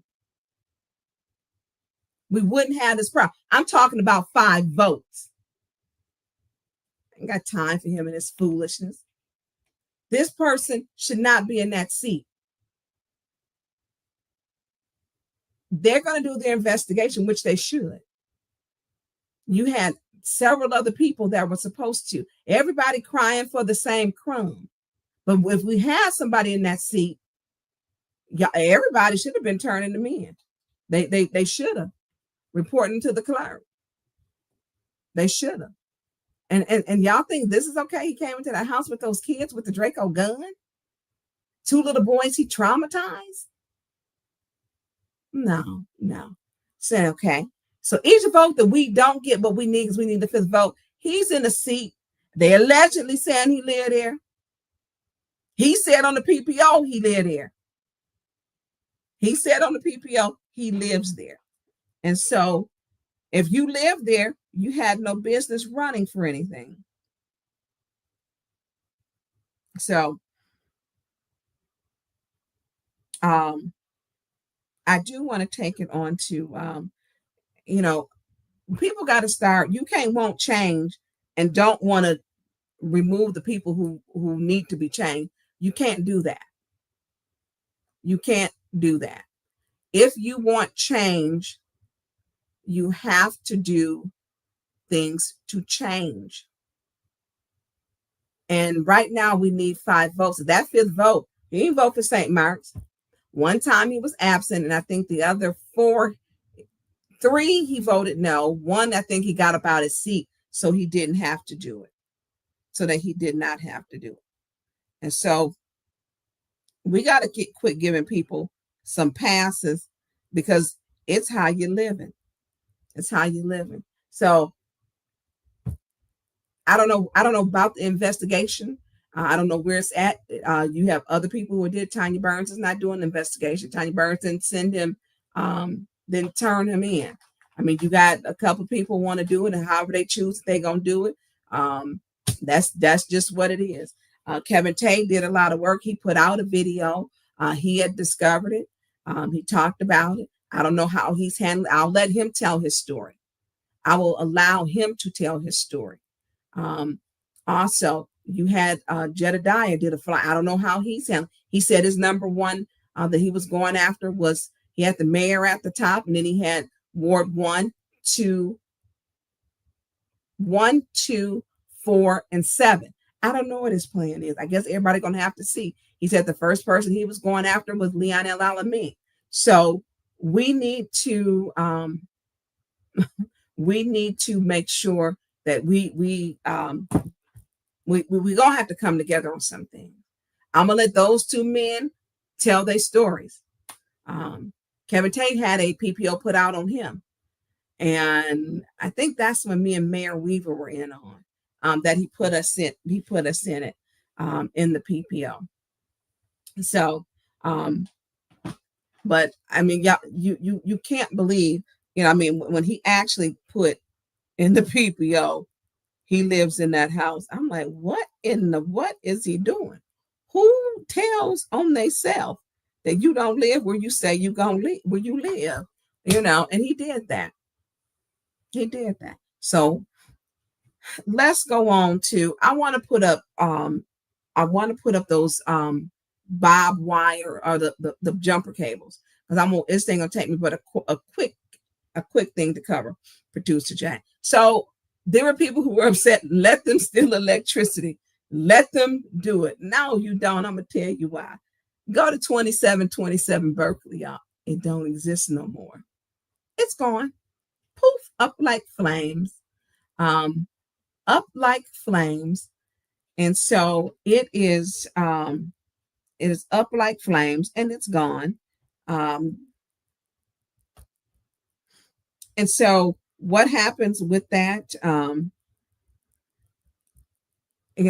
There we go. So car jumper cables are meant for just that, cars. If you got to get a boost from one vehicle to another, to you got two batteries. It is not meant to use in this manner to hot wire power illegally, because it's dangerous. It's dangerous. And so when we look at that, that is dangerous. Those are jumper cables to boost your car off. Boost your car off. That's what that is. And that is a problem. And it's dangerous. And I'm going to tell you why, this is dangerous, y'all, because we know it ain't right. And not just that, what if he happened to be electrocuted at the time where he was doing this? Then somebody would say, oh, Tonya should have reported him. Tonya should have reported him. Mark Hunter said, I am low-key impressed by his creativity, and his ingenuity. I mean, I am. But the problem is, so connecting jumper cables to a utility, why did lead up? Thank you, Producer Jay. I mean, he has a lot of ingenuity. The stripped out camper is parked on Churchill. That's why they want to remove. He just moved it to he removed the camper from y'all. Update before I get back to this. Leave that up. The camper is located on Churchill in between Branch Road and Curry Street. It did not make it to the dump, y'all. So it's now in outside the Judy's ward or the 3rd ward where we don't have representation. Oh, 40 to 50 shots in Rolling. We rolled through there, y'all. Me and Dennis. Thank you, Michael Clack. So 40 to 50 shots have rounds that have went off in Rolling where we rolled through there. So thank you for the update. So camper, y'all, is in the 3rd or 4th ward now.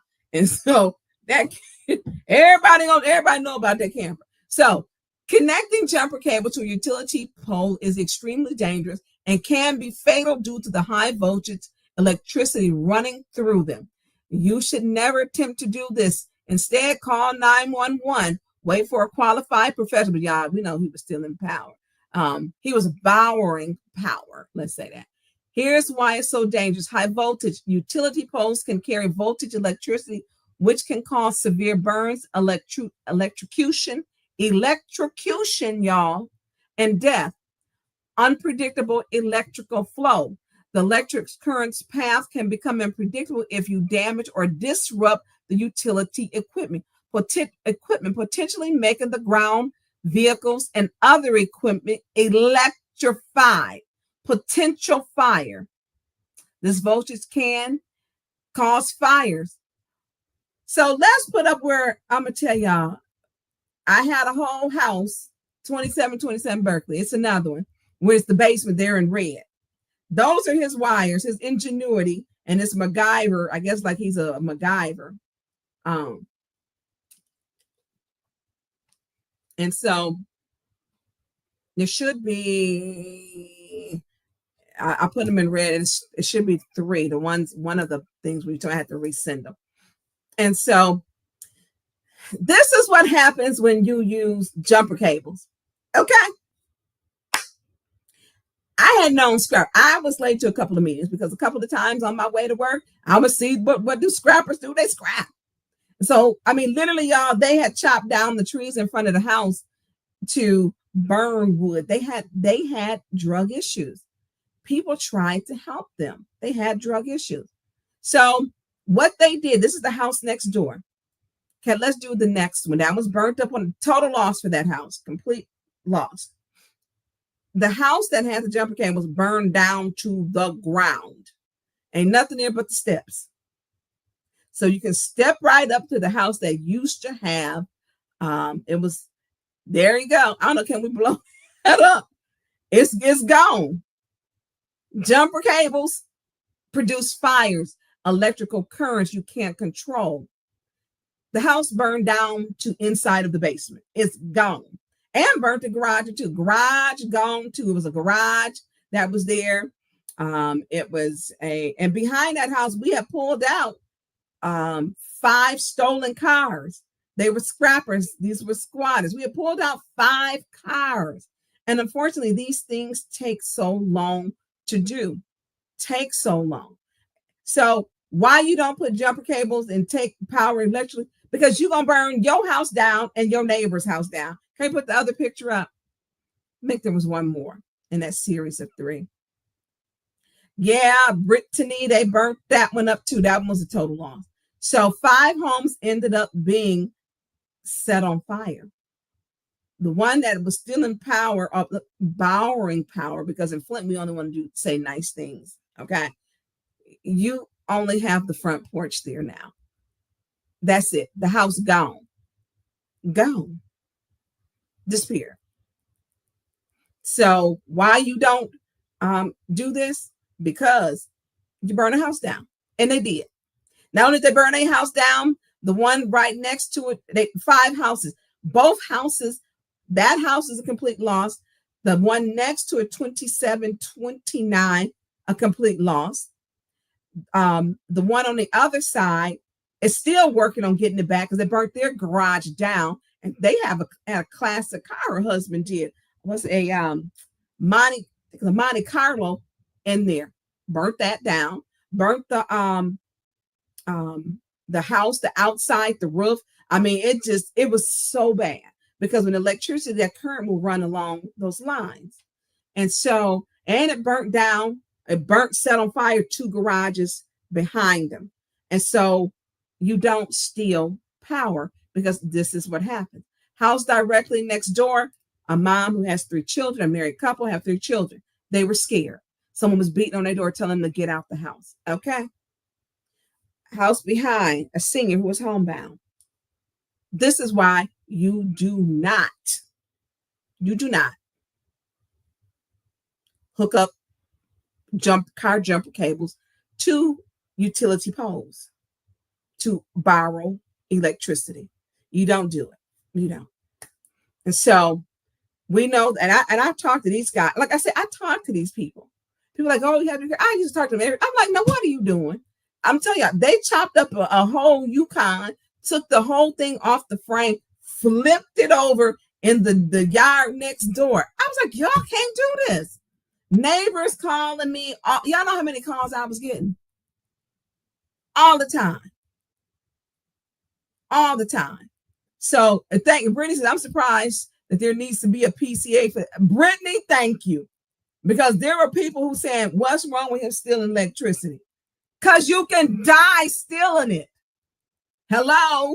You can literally die. Or you can burn down your house, your next door neighbor house, and cause death. There was more damage to the other house on the other side than the house was worth. Do you hear me? There was more fire damage done to the other house next door, not the other one that's charred up, than it was worth. She had been calling in about these squatters, that they were on drugs. She had been calling them in. And so when we look at this, why do you talk about it? You call it because you can't do it. Jumper cables are for cars. They're not for jumping the power off of a utility pole and stealing power. They're not for that. So it burns down. So then they'd be like, well, what if Tonya burns? I think what Angie Mack said, damned if you don't. Absolutely. I've seen this before. And it's dangerous. So we gonna go and look. Travel trailer is now in the 4th ward, y'all. And listen, I wouldn't be surprised if they set that sucker on fire. I would not, because that's some of the stuff that they do. I wouldn't be surprised. Trailer is out of the 6th ward, and it's in. I think somebody said Kawana Mack put the ward in there. She had put the ward in there. But you can't make this stuff. You can't make it up. So listen, y'all. I want to get into. Let's go to and don't y'all look. Y'all better let them people know. Don't let y'all neighbors steal electricity and burn your house down, and your house burned down. And let me take that family that the other house is still arguing with the insurance company. They are having a tough time because the replacement cost, because red line, y'all know I got in trouble for talking about red line because some people didn't know what red line it was. I don't know what that is. Okay. When she said that I was flabbergasted. So the other family, just, they argue with the insurance company because what the repairs for the house is not, the house isn't worth it. They're like, well, we don't want to move. And I'm going to tell you why they didn't want to move. It was the house she grew up in. And she's raising her children in the house. Her and her husband. They're raising their children. Arguing with the insurance company. Because in your red line areas, listen, they don't give a damn. In your red line areas, again, they don't give a damn. So we're going to go on to y'all, the budget hearings. And say a prayer for those who, if you're a prayer, and look, if you got a good heart, I don't pray with and for everybody. The 40, 50 shots over there rolling with and nobody got hurt. Pray that we may be able to get to our youth. On April, I got to remember at the last end. So Sheena, you got to remind me at the end for the date. We got to save the date. We got to save the date. So, Producer Jay, if you can put up, I can't believe y'all. That trailer is all that heat them young folks called me telling me go take a nap, go play bingo. Well, I want some of them to step up to run. And look, I told you I'm not going to be on council forever. Step up to run so I will leave my seat and my ward in a better position than I received it, that I'm working for the residents. But they should get involved in the right way. Look, elections coming up 2026. Look, I'll help you. Look, I'll help you. And so let's go on. And you can't make this stuff up. Producer Jay. Did I not send you everything? That's weird. Oh, public service announcement, real quick. I do want to do this before while we're doing this. Can you put up for St. Mark's? St. Mark's has an event that is coming up. If you can play that video while I am looking for my other ones, which have got to be here. I just sent it to you, so it should be at the bottom. So this is saying 40, 50 rounds as we're doing this on rolling wood.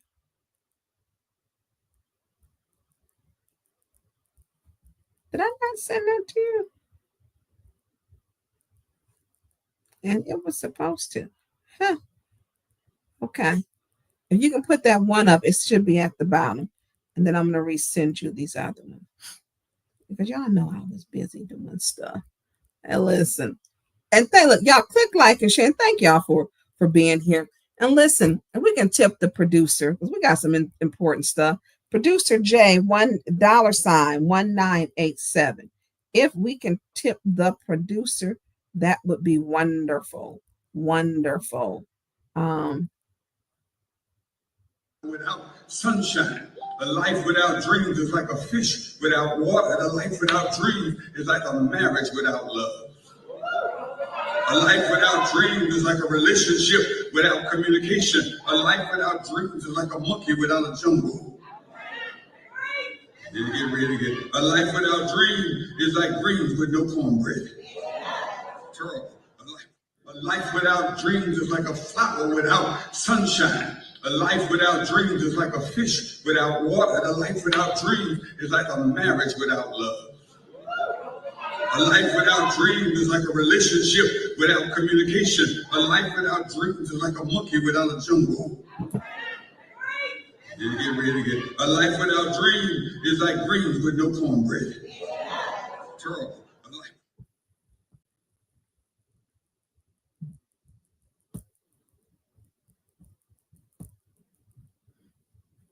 Okay, so the next one, can you? So I can't. The producer Jay, you might have to log on here for a second because I can't find the ones that I thought I sent them to you. I don't want to play this one that I'm sending you until last, but I'm gonna grab the other ones so that I can get them on. Here we go. Okay, so budget hearings. We were on the budget hearings. And some of the y'all, and I wasn't there. They can't blame Tonya Burns. Tonya Burns was not there. And I'm gonna tell y'all, I tried to be at that meeting. And so I literally tried. Y'all, they didn't want me there at that meeting. So that meeting where it was special. So producer Jay, can you, and listen, y'all, if y'all can tip the producer $ cash app, producer J 1987. Was it Sandy?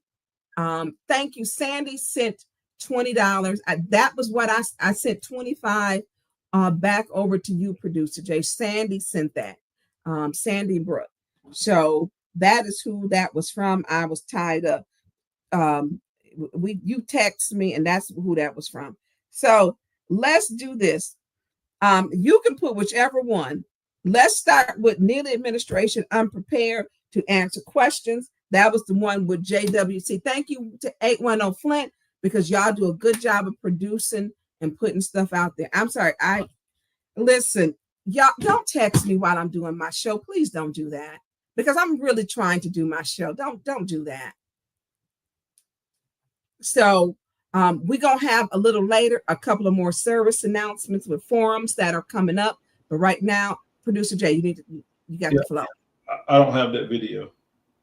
Okay. I'm sending it now. And it should be 3.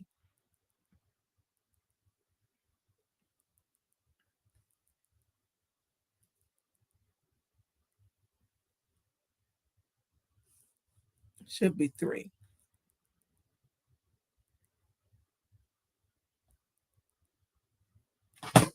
So as we take some breaks, look, Tip the producer, because he put this stuff up, not me.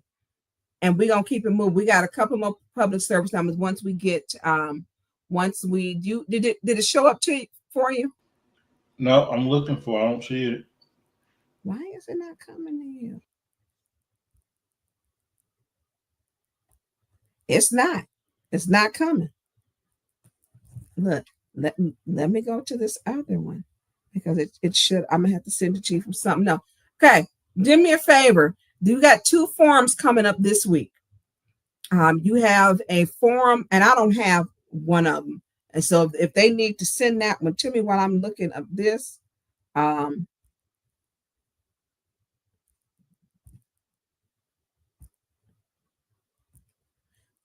there's a 3rd ward. All 3rd ward residents, you're invited to Michael Clack has a forum. His forum is 3rd ward council person, and it is going to be at the Metropolitan Baptist Church, April 4th. It is going to be, I need to pull up the time. Yeah.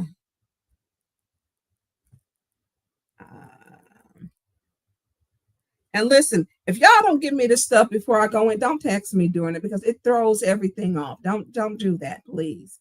I got love for y'all, but if you want me to do something, send it beforehand because it actually knocks me offline too, and it throws me off. So Michael Clack has that one. Yeah, you found it. Thank you. So don't forget Michael Clack's forum. That is the one. And can we put up? I just sent you another. There's 2 forums. One of them is with Beverly Biggs. She has a forum with Jedediah, and that forum is going to be on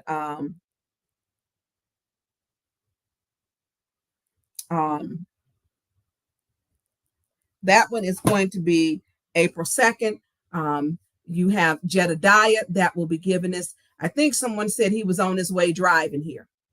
He was on his way driving. And so this one will be April 7th, 6 to 8 at Club Quorum. He will be here. And I think this is going to be like a town hall. So his will be here April the 2nd. He's on his way here. He also said he put up those items about what he has his plan. I do not know what Jedediah's plan. I don't know.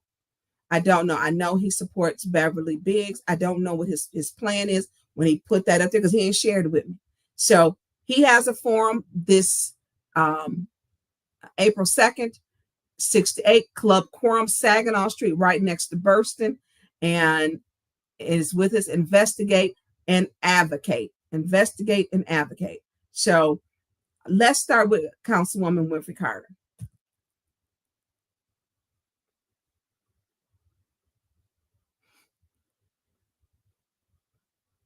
Last year we had 6. Thank you. It's 6. Yes. Is it still 6 this year? No, we're gonna try to do more. We're gonna do 7 or 8 this year. Okay. Mhm. Now, so we have the organizations that will host you. Mhm. What organization is overseeing everything? I don't think that was mentioned. Yeah, but we haven't picked that organization yet. So we're going to, last year we had Faith Foundation doing that this year, but we're going to give another opportunity to another group to lead. So But you don't know what organization yet not yet. that will host. Yes.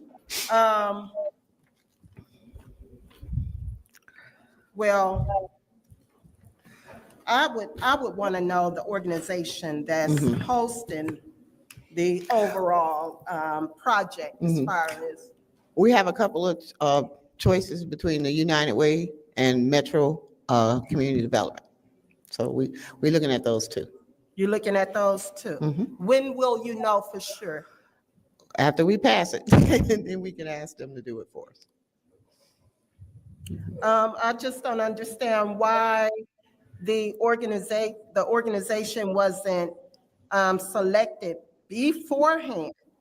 I mean, because it's a process that we have to go through. So we're not going to go through the process and we're not going to get the resolution passed. So it's a process. I mean, we don't just pick them. We have to. And then Yeah. I do see too that McCree Theater is one of the organizations, right? That was last year. That was last year. Mhm. They will all have to apply again this year in order to be Okay. selected. Yes. And you don't have the new list of organizations that will host the. No, we haven't No. started the process yet. So we're Oh. trying to start earlier this year so that we could do the voting on which project's that's gonna be selected. Oh. So this. So last year, remember, it was kind of more rushed because we were toward the end of school already being out. But this year, we pass it early. We have more time to go through the process of selection. So we don't have the overall organization who's gonna be, I guess, act as the fiduciary, and we don't know the 7 to 8 organizations that will host the youth. It's kind of early to select those right now. Okay, well, it's kind of early for me to vote on it tonight too. Okay, Yeah. Thank Well- you, Madam Chair. I appreciate that. I respect it. Wix gives you the free.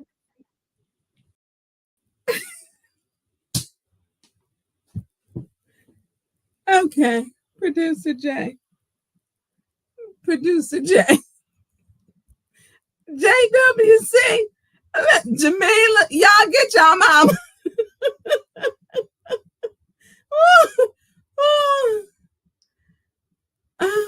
Xavier Lester, I don't have anything against you. I don't, but don't come on my show talk. Be respectful. I don't care if you don't agree with me. Don't come on here and tax me. Go after me. Look, there's a bunch of people. Go. Listen, I'm glad he watching. Now, if you want to come in here and have dialogue, he got solutions, you can do that.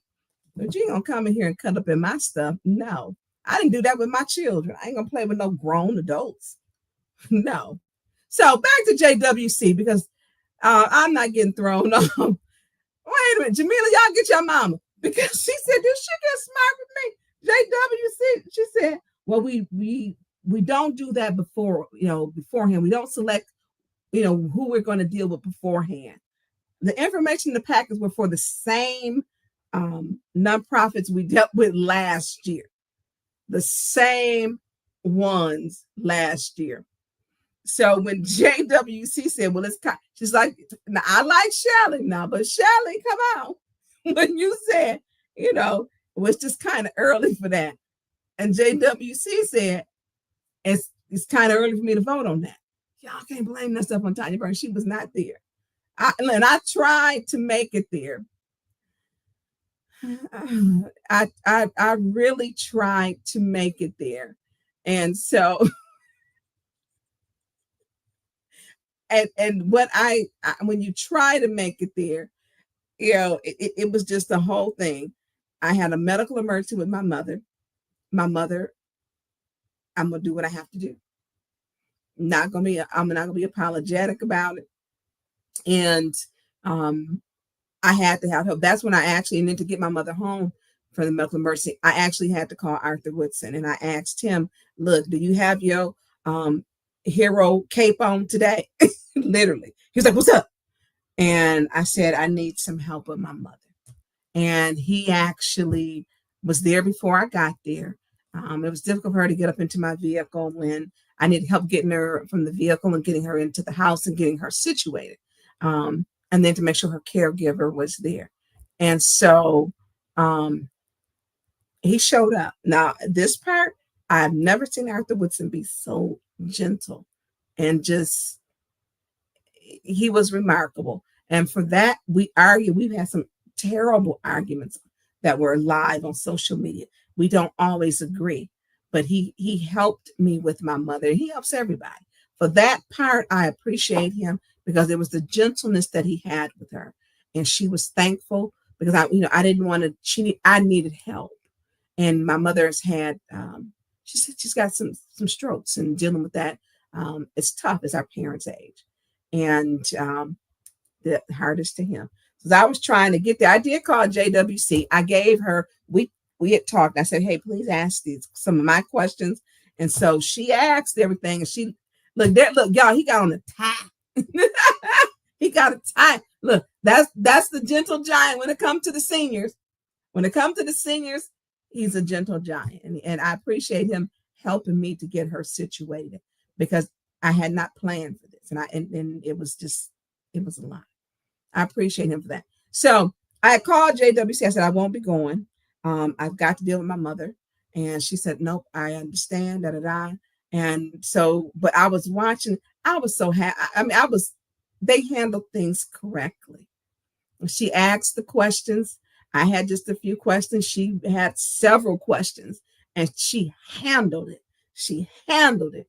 I was like, all right. Now I was gonna leave and come, y'all. Soon as I was about to come, literally I hear, I'm like, what in the world is that? Y'all, it was a whole raccoon had torn off the soffit of my mother's home, had gotten in, and you can hear him scratching on the ceiling. I'm like, what in the what? And so y'all just don't understand. It was not meant for me to be at that meeting. Then I had a whole raccoon issue, and Kevin Tay had to come set some traps for me. Thank you, Kevin Tay, for coming. When the community come together to work, it works. It works. And that day I had 2 Black men show up to help me with my mother because I needed the help. And they were Johnny on the spot because other people were out. They were too far away. So Kevin Tay and Arthur Whitson were Johnny on the spot. I appreciate y'all. Sending y'all both some love. And so I was watching the meeting, y'all, though, because I had a lot going on. The raccoon at my mama's house up in there. I had some issues.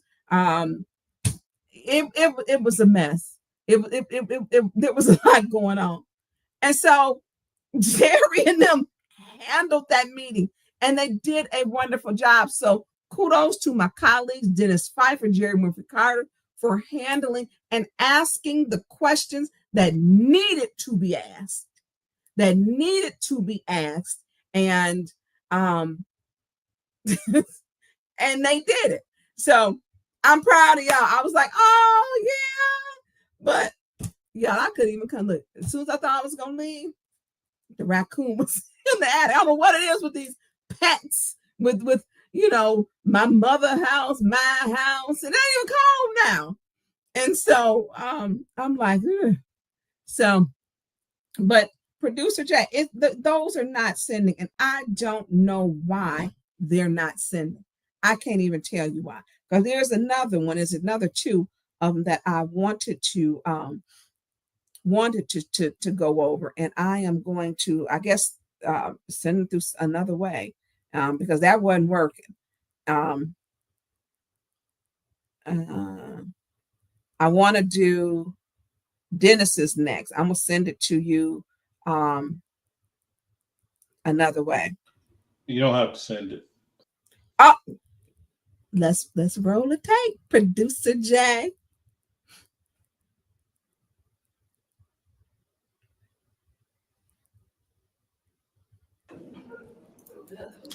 I wholeheartedly agree with what my councilwoman in the 5th Ward said. At this point, I'm just trying to, the 7 that were picked last year that we didn't know about, but I think the 5 council people that were rubber stamping everything, rubber stamped this one as well. It looks like my colleague in the 7th Ward's employer got money. Sure did not. Point of information. Ms. Sparks Green, would you like to correct that? There were, no. In the what ward? Me. No, Correct, but would you like to correct that? The 6 listed on the page, on the second, what page is that? The second page tells you which ones got the money. I'm sorry, so the Flint Community Water Lab that is listed on 2 different pages of what what they did, and then the second one, they learned about science and career opportunities. Like, so this document isn't true of what happened last year? Correct. Request for information. I don't know Are my colleagues aware of the fact that she just stood here and told y'all they had to rush and get sites? One of the sites that took students but did not take money, that the city administered all money, kept all money, was the Flint Community Lab. Where does it say that in this? I don't have anything to do with that. I know you're trying to spread a mistruth, and I know I'm correcting it. No, I'm not. I just asked her to correct it, so I'm correcting it for you. That's not a correct point of order. Yeah, I didn't ask for a point of order. I said point of information. Anyways, this is my time. And you're lying. So correct him. Okay, so there was various amounts. Each organization didn't get the same amount because all. I didn't ask if they got the same amount. Okay, but let me just finish, if you will. So none of the organizations, so one of the their organization. I don't want my time taken away for this. I didn't ask. No, I'm telling you. I Let me understand that, but explain you're it. answering that, but my time is clicking. I'm telling you that some organizations, that organization did not collect money. Okay. Some organizations got less than others. So how would I know that? If this document, this is what the program was last year. A point of order. Every person. What is your point? I'm not sure. The clock isn't moving. Start his time. And I'm just continuing on. This is what is provided to me. And I certainly wouldn't have got my yes vote for Cathedral of Faith to teach the importance of faith and confidence when navigating through life experiences through cleanup and mentorship. What the hell does that mean? Well, we didn't want the kids to just be cutting grass. We wanted to learn something. So as they was going to each one of these organizations, they were able to teach them things But there should be a separation of church and state. And so what are we funding? We're funding for them to be preached to? Request for information. That's not. Please pause this time. What is your request?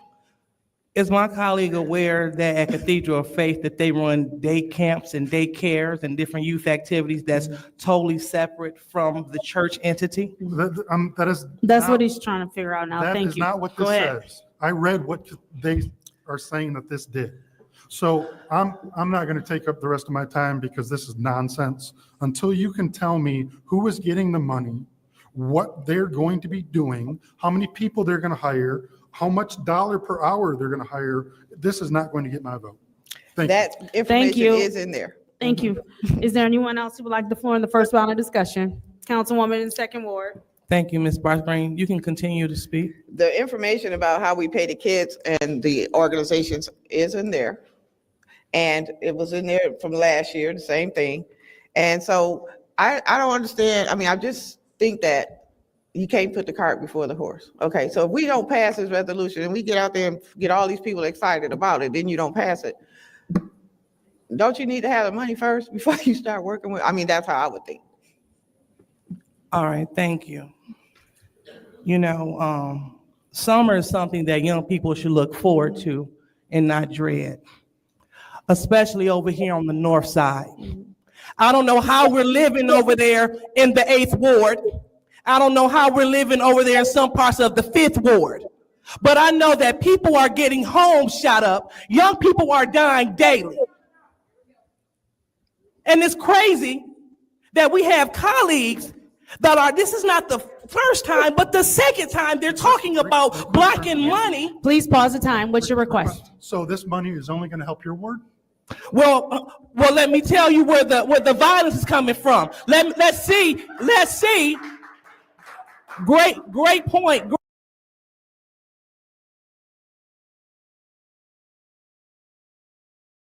Another video. So a couple of things.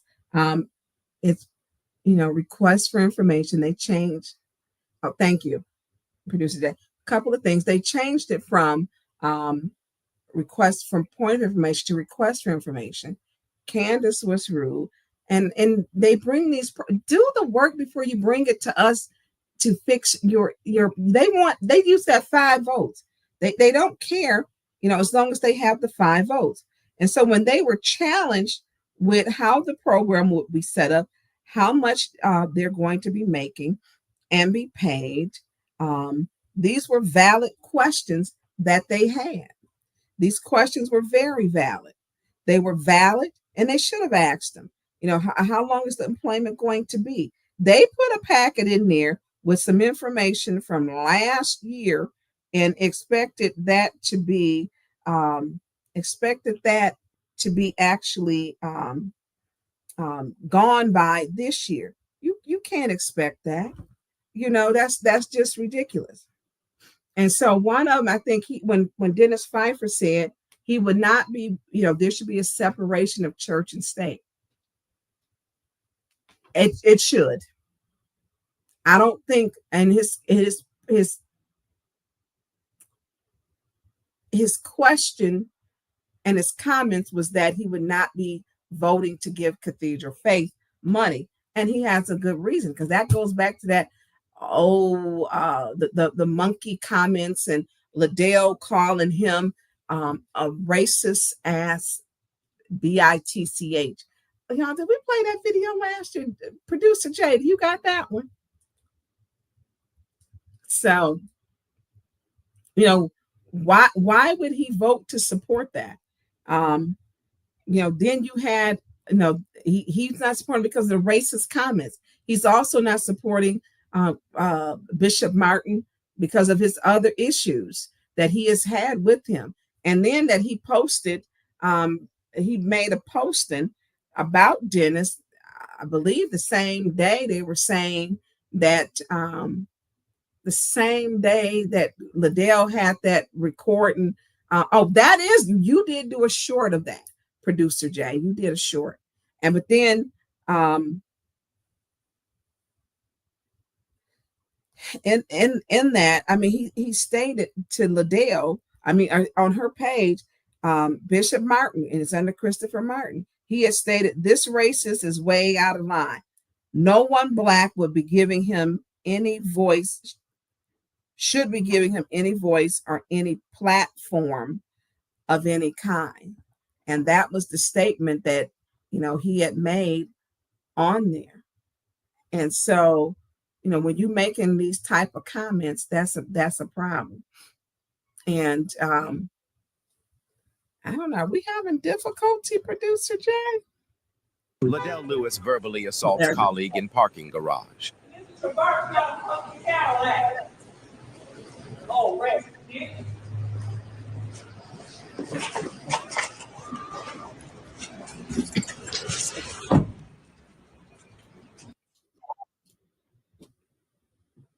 So let me say this. He wasn't even talking to Liddell about the Cadillac. It's Leon L. out of me that's got the Cadillac. So Liddell didn't call him a racist bitch. But that's our president of Flint City Council. Those are the ones who, and Candace, you just seen their behavior when they're trying to tell us, she apologized to the members of the audience. It's ridiculous. So here's the comment that he put up. Christopher Martin, this racist is way out of line. No one Black should be giving him any voice or any platform of any kind. This is a bishop. You're supposed to be bringing the community together and bringing it with peace. Liddell did a whole thing, and she got that. She cussing Pfeiffer out for something that was not true. I got a traverse. Nobody was even talking to you, that and referring to you. But she's so angry and misguided. So angry and misguided. This is a bishop that wants money for it. It's Liddell's bishop, as a matter of fact. This is Liddell's pastor. And he making this. Our community is split on so many sides that this is just ridiculous. And so, no, he ain't never going to vote for it. Anything Christopher Martin puts up, he will not be voting for it. It's just not going to happen.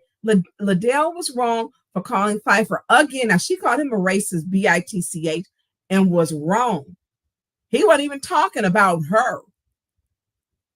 It's a traverse, you racist B. But she's just so angry. Let's go on. I sent you another video where this one talks about her showing out, I believe. And we can play that one next. So listen, while he's getting that, look, if you can hit the $ Cash App, Producer J 1987. Producer, it is at the bottom of the crawl, y'all. Look, that kind of rhyme. It's at the bottom of the crawl, y'all. Tip the producer, $ producer J 1987. So we're going to also, and it's at the bottom of the crawl. It's crawling across the crawl. So the next one we're going to go to, and you'll see, you will see how these are all tied together. This was at this same meeting. I wasn't even there, y'all. I had a whole issue to deal with my mother and another wild animal, because look, the animals will break into your house here. They will break into your house. And so, producer Jay, did that one come through, or did you need to grab that one? I thought I sent it from another phone. So remember, y'all, you got 2 forums this week. You got Michael Clack's forum, which is April 4th from 5:30 to 7:30. It is to invite all council. It's the third ward council candidate forum, and he's going to have them. It's going to be a forum. You also have Jedediah's third ward candidate forum, which was supposed to, I think it's also a town hall. It's also a town hall. That one is April 2nd. So let's get back to this meeting, y'all, that Tonya Burns was not at. Let's roll them. Y'all, tip the producer. Summer is something that young people should look forward to and not dread, especially over here on the north side. I don't know how we're living over there in the 8th ward. I don't know how we're living over there in some parts of the 5th ward. But I know that people are getting homes shot up. Young people are dying daily. And it's crazy that we have colleagues that are, this is not the first time, but the second time they're talking about blocking money. Please pause the time. What's your request? So this money is only going to help your ward? Well, let me tell you where the violence is coming from. Let's see. Great point. But let's look at the stats of the people that's been dying in these streets, coming straight from the north side, Mr. Pfeiffer. And if you were in the community, you would know something. But as you drive around in your Tesla truck, clearly you don't give one damn about what goes on about the youth over here on the north side. And so, as I'm saying, pause the time. So what we're not gonna do is keep yelling out. So that's your first warning. That's your second warning. See ya. Bye-bye. Officer, she is removed from this meeting. We're not doing a back and forth. Go ahead. It is sad that we have to fight tooth and nail just so we can help save young people's lives, because out of school time is important.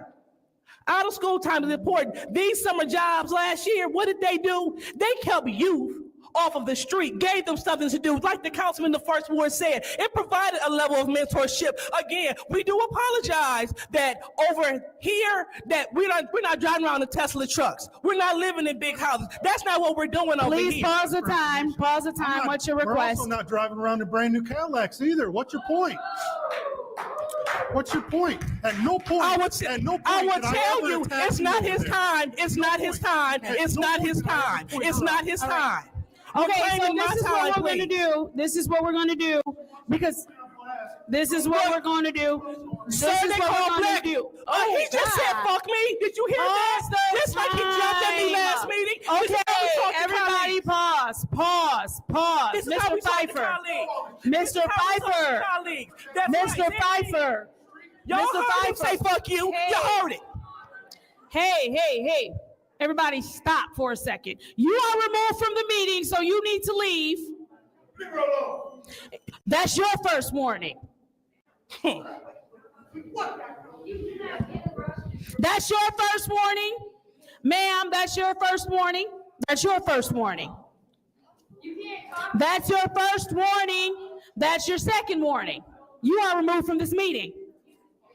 That's fine. You do that on your way out the door, though. Correct.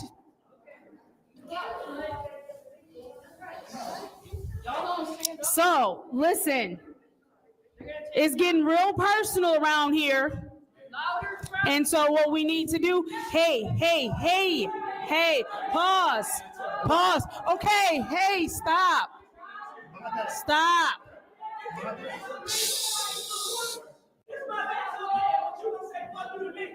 I see what kind of time we on Mr. Dennis Pfeiffer, just like you called me a monkey. I will continue to talk, but you continue to talk to the man.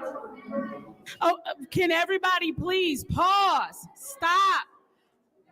Everybody stop. Madam Chair, can we take 5 minutes? Ms. Sparks, we'll recognize the fact that the time is at 3 minutes. We will take a 3-minute break here. Okay.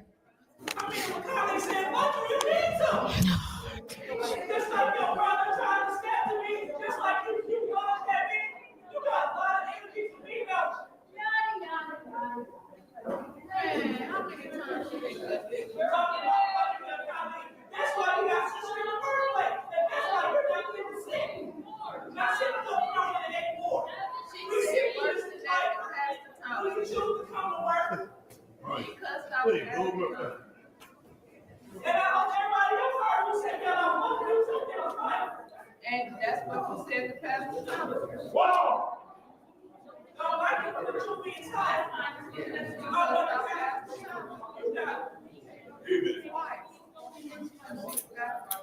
We're in the second round of discussion, and she had 3 minutes and 3 seconds left. Please continue, Dr. Lewis. Thank you. And thank you so much for apologizing to the residents, because I have yet to receive an apology from the councilman in A4 for saying F you on the microphone. And this is the kind of working environment that we have. We have men that say these bad things to their colleagues on the record and think that it's okay. Councilwoman Worthing dealt with the same thing when she sat there. That's why she refused to run again. Point of order. Please pause the time. Councilwoman Chair, Winfrey Carter, she's you not have the being floor. germane to the resolution that's on the table. Thank you, Councilwoman Winfrey Carter. Dr. Lewis, please wrap up your point and go back into the agenda item. I definitely will. But I just had to state that for the record. Thank you. Thank you. And so on the north side, like I was saying, it's a little different than other wards. We have different needs, different situations. And so these dollars that are supporting scholars to have summer jobs, it's important. It provides money for the household. It provides money in their pocket so they don't have to indulge in illegal activity. It gives them something to do with their out of school time. And it provides positive mentorship. And this is a Burton fucking Cadillac. Oh, racist dick.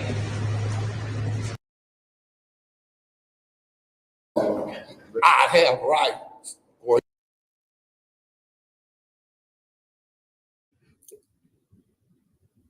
Okay, so y'all heard it for yourself. Now she forgot she instigated this. She not only instigated it, she continued to antagonize her colleagues that she doesn't care for at all, and then she swear at him first. You don't get no pass, Liddell. You were angry, misinformed because your pastor wasn't going to get the money for the program.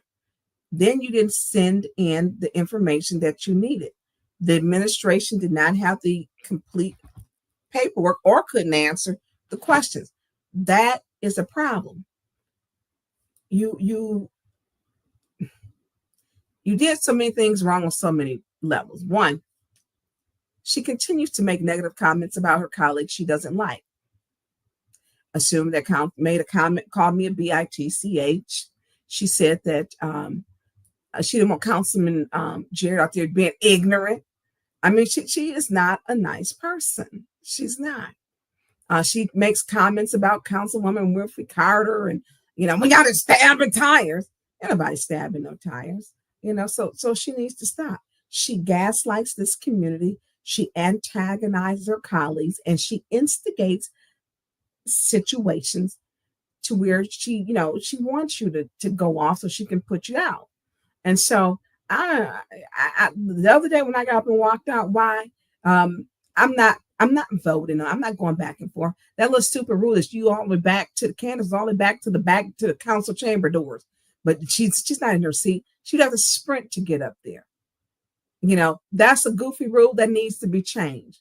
So when attorney first said, I'm not going back and forth with them, I got real things to do other than argue with them and go back and forth to debate what? You still didn't have any new information about the programs. You didn't. The two things that they had on there, I wasn't supporting anyways. Not at this point. And I'm not supporting stuff. They should have had, we all need to be there because the water affect everybody. They want that $2 million. They all need to be there at that time. and they need to come with a plan. What is your plan? How many gallons of water are? And I sent them some questions to have and to email them back. I ain't got the email back yet. So they want to play. We're gonna pretend like your questions don't matter. Okay, y'all can do that. But right now they have a problem. My questions and my colleagues' questions are there for a person. No more rubber stamping fine. That is why we have to get somebody in that seat who is going to serve the people. That's why if Leon did that, he put on that paperwork that he live on that street. He needs to resign, because we would have our fifth vote to change who the president of Flint City Council is, to change who the finance chair is, to change who the vice president is. If we have that fifth vote, then he needs to resign, because he's stopping progress from us actually making sure what's going on with the water. I've been asking to have them come back up to explain the quality of the water. We would also be able to change that $75,000 that they spend, and they say, oh, the mayor can spend up to $75,000 a day.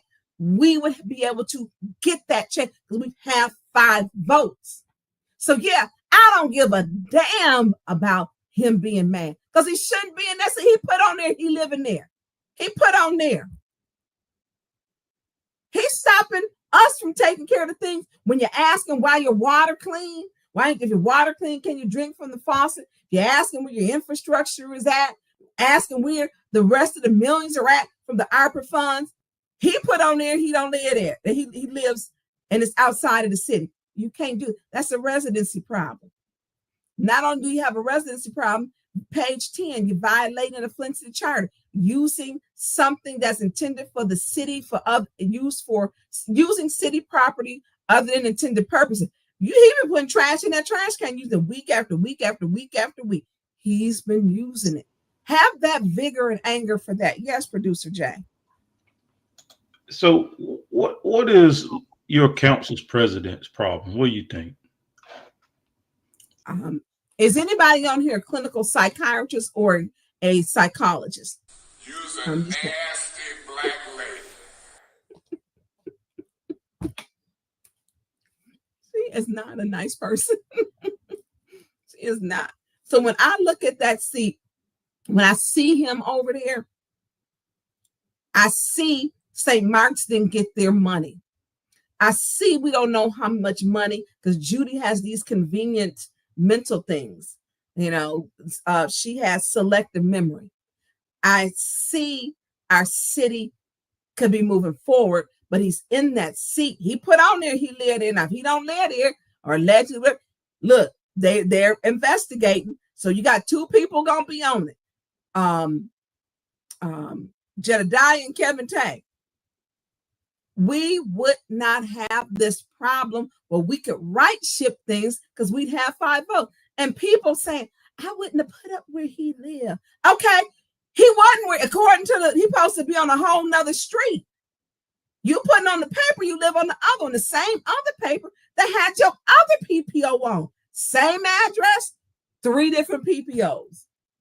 2022, 2025. Same address. Now you got to go under oath. And for the record, they issued a warrant for the man in Columbiaville, Lapeer County. It's a felony. It's a felony to put where you don't live, where you don't say you live. It's a felony. And so I look across there, you got people who spent money on their campaigns, and he didn't live there. He said he didn't live there. Everybody else had been saying it. Because guess where his car is at every day? His neighbor's been telling on him. On the street that's in Mount Morris. Your neighbor's been telling on you. You can't be out there in these neighborhoods, a black man with a brand new Cadillac, and you still got Trump signs out there. They don't like you, okay? And they gonna tell you, and they did too. You can't do that. First thing they think, racists think that, and he not getting it. You got a whole new Cadillac out there, and you got a city trash can with the mayor's name on it. The mayor's name is on that trash can. So I'm not feeling sorry. Leon needs to resign. There's no representation. Oh, Miss Bab's not going anywhere. And what he's saying, we're going in a different direction. Where do you stand besides on a merry-go-round? It's too much, y'all. Leon needs to resign. And my colleagues and Davina, I'm going to have a whole talk. She needs to be doing an investigation. I don't know what they doing, with them. I'm going to let them take this. I don't know. I haven't talked to them about that. Let them tell their story. He needs to resign, and I am going to talk to the city clerk. When you don't live there, you ain't representing the people. That's why you don't care. That's why, he's slick with the get up and dip out the door. He get up was dipping out that door. Man, they was all dipping out that door that one day with that Phil Schultz vote. Man, Candace and Judy got up out their seats. They think it's a joke.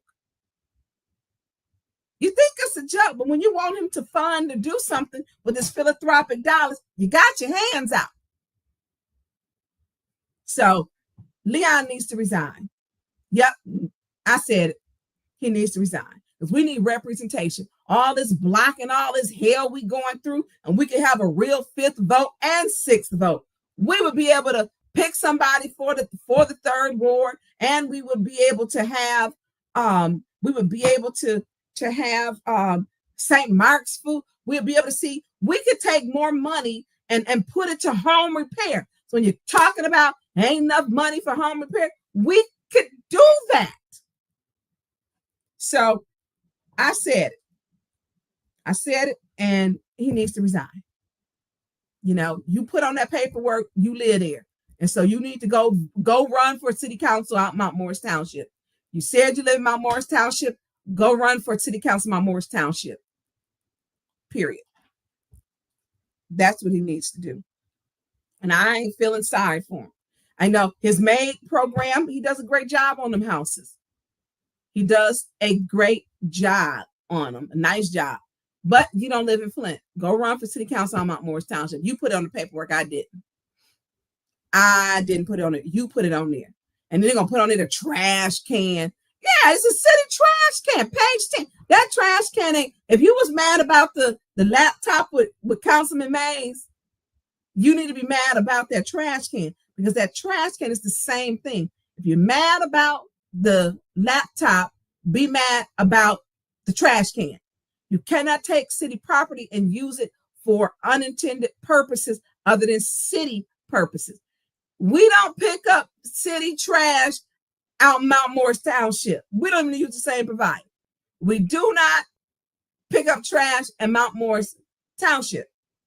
So I'm not, matter of fact, I'm very angry and pissed because he's stopping what we could be doing.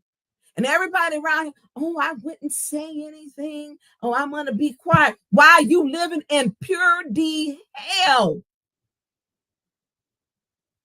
That's just crazy to me. I wouldn't say anything. I wouldn't do this and all this. You better watch who you listen to. Watch who you listen to. I'm confident that if we have and be able to select someone for that seat, the 2 people who names, I think that we would not, if Carol was in that seat, let me take it back to that, because she spent thousands of dollars. She did a campaign. She knocked doors. She wasn't sponsored by big donors. The known was, and she worked. Imagine if she was in that seat. Everything that they complaining about would be taken care of.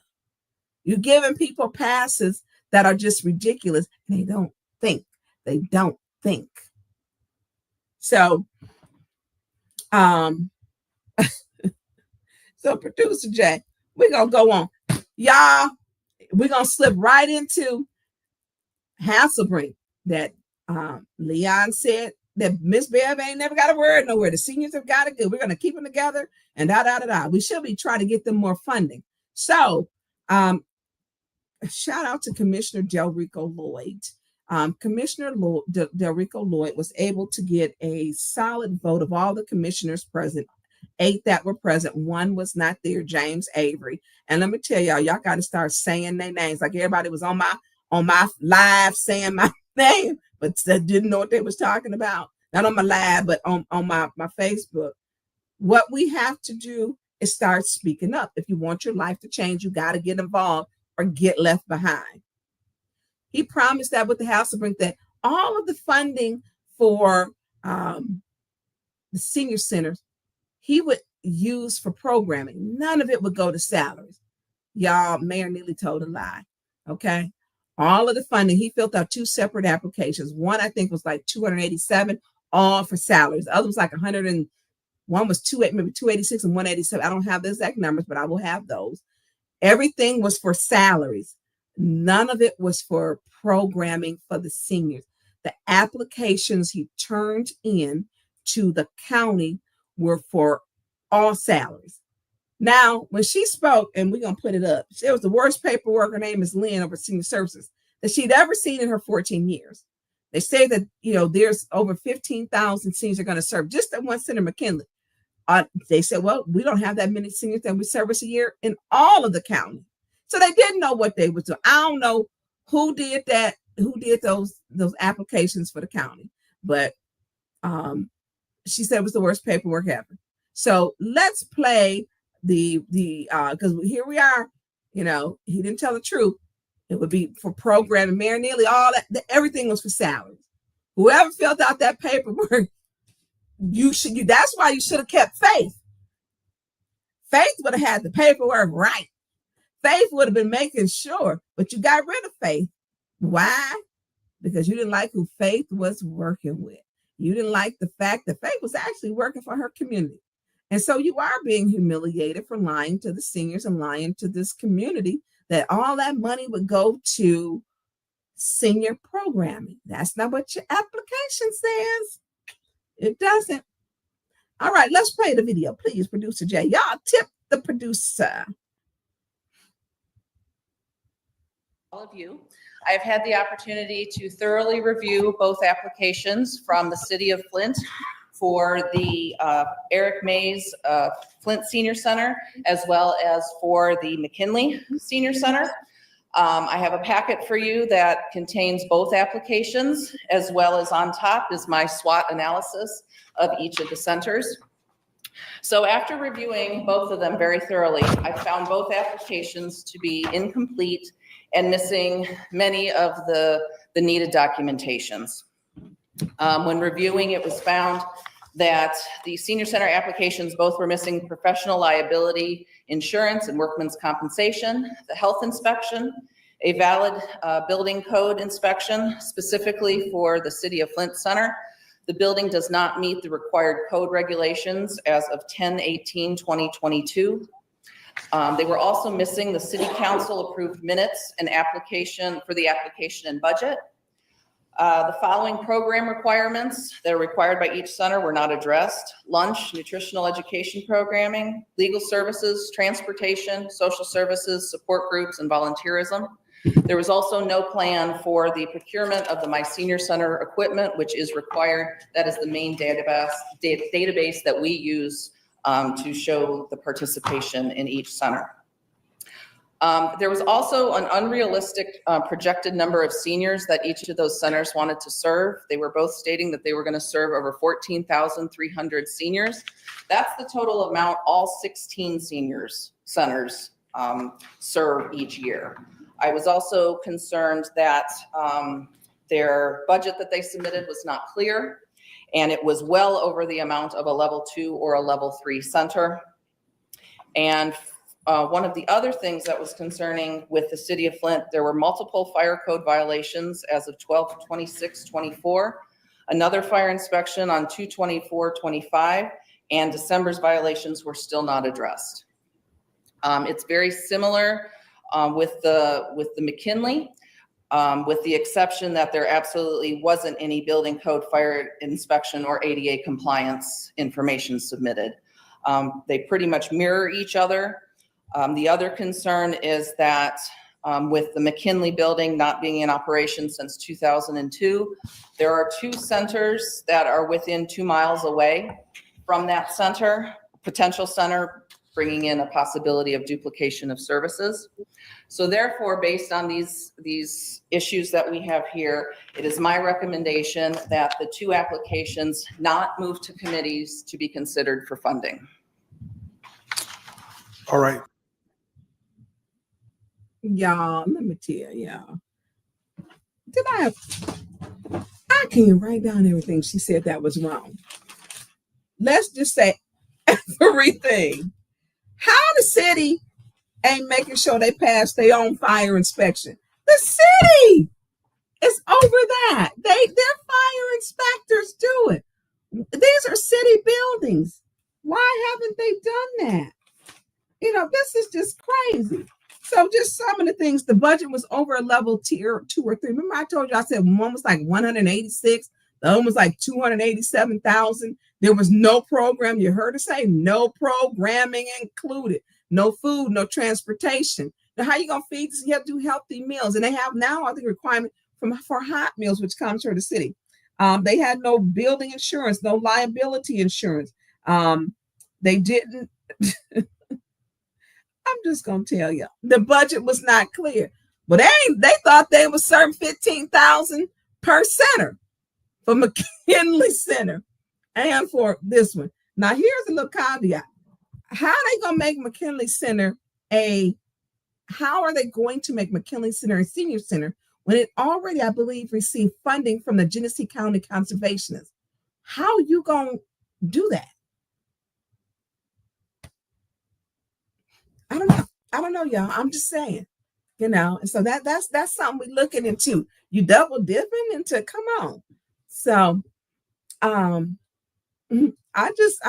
can't understand it. How come the city ain't got its own buildings, a passive fire inspection?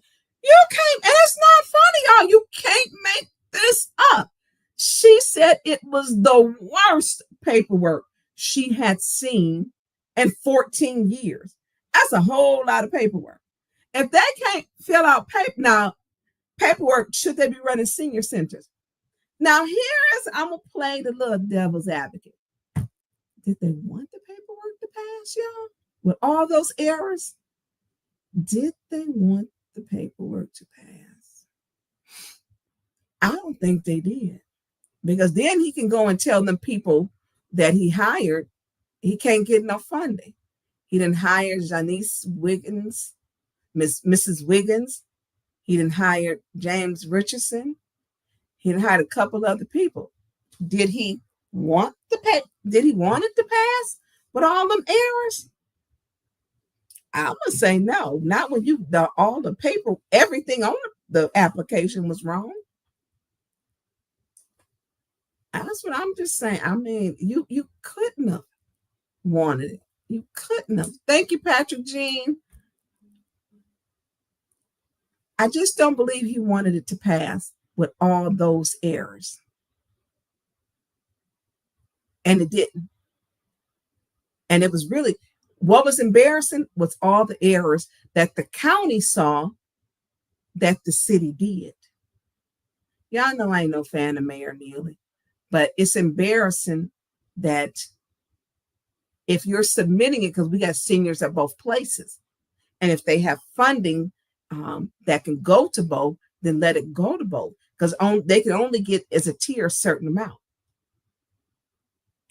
It's embarrassing that he doesn't have the talent to fill the paperwork or fill the application out.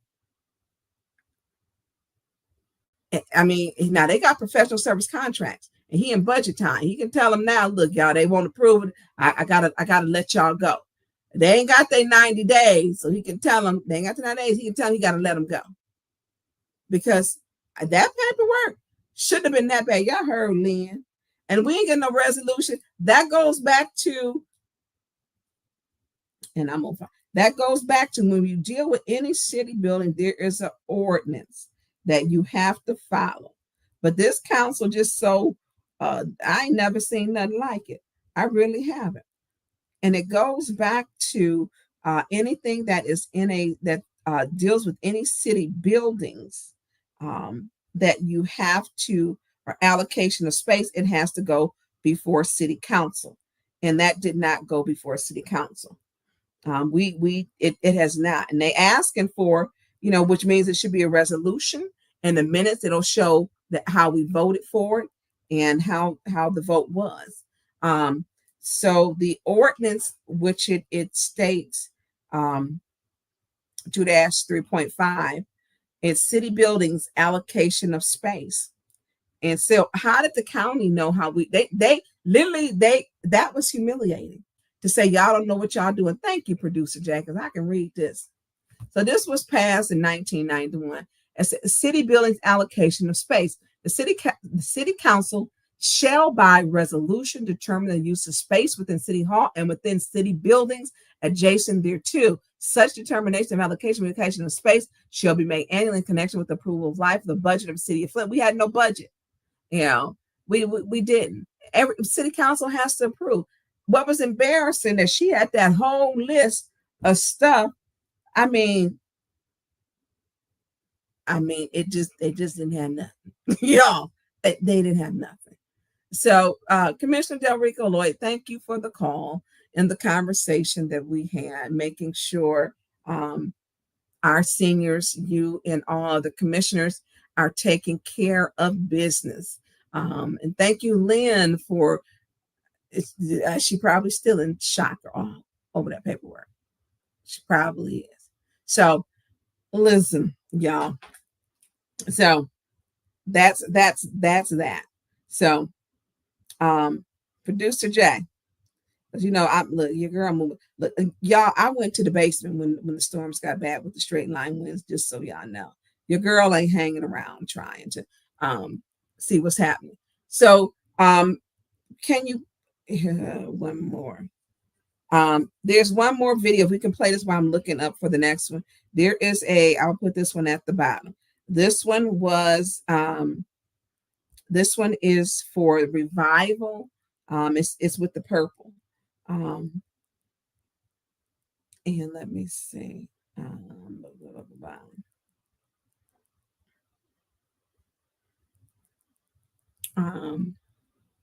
Can you put up the one that I just sent you while I'm looking for our next place to go? Remember, Michael Clack has it from. Thank you. So revival, St. Mark Baptist Church of Flint. This is nice and colorful. Special guest, Bishop Larry Trotter, 6:30 p.m., April 17th, St. Mark Baptist Church with Pastor Kevin Thompson. There's a revival that will be there. Special guest, Bishop Larry Trotter. I believe he's out of Chicago. So save the date for that, y'all. That's he's going to be there. And so yeah, we've been covering a lot today. We are going to go over, let me see.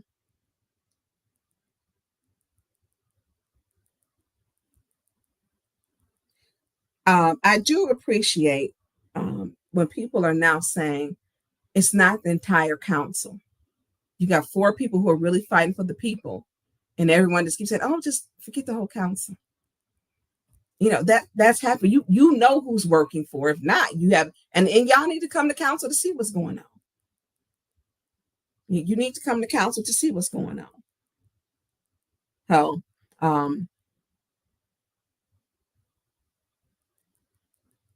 everything didn't come through. So I'm gonna, producer Jay, where you at? Listening to you. So I didn't put it. Well, we covered that one. I did a couple things were missed, like the pulling out of the trash with the other car. But going through, this has been a long day. So I'm gonna close out this. The camper, y'all, is in the 3rd or 4th ward. It ain't here. I mean, it ain't at the dump. It's not at the dump, y'all. And that's why I wanted Blight, because it'll be around it. Now that trailer, guaranteed ain't gonna have them wheels on it, because he had taken them off because they were metal. They were metal. So listen, the person who just who said that the what's his name, y'all know Tonya Burns wasn't chasing him. The community is tired of this stuff happening, and the community is stepping up, and the community is speaking. And before you complain, y'all, please, y'all be a registered voter. Be a registered voter. Because if you want change, you need to get involved. You want things to be different for our youth, but you did not vote.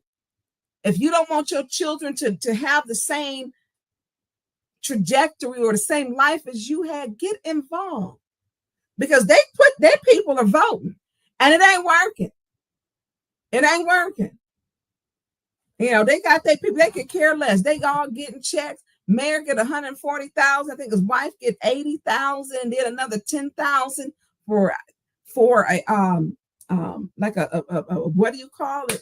Account, expense account or whatever. So y'all need to understand.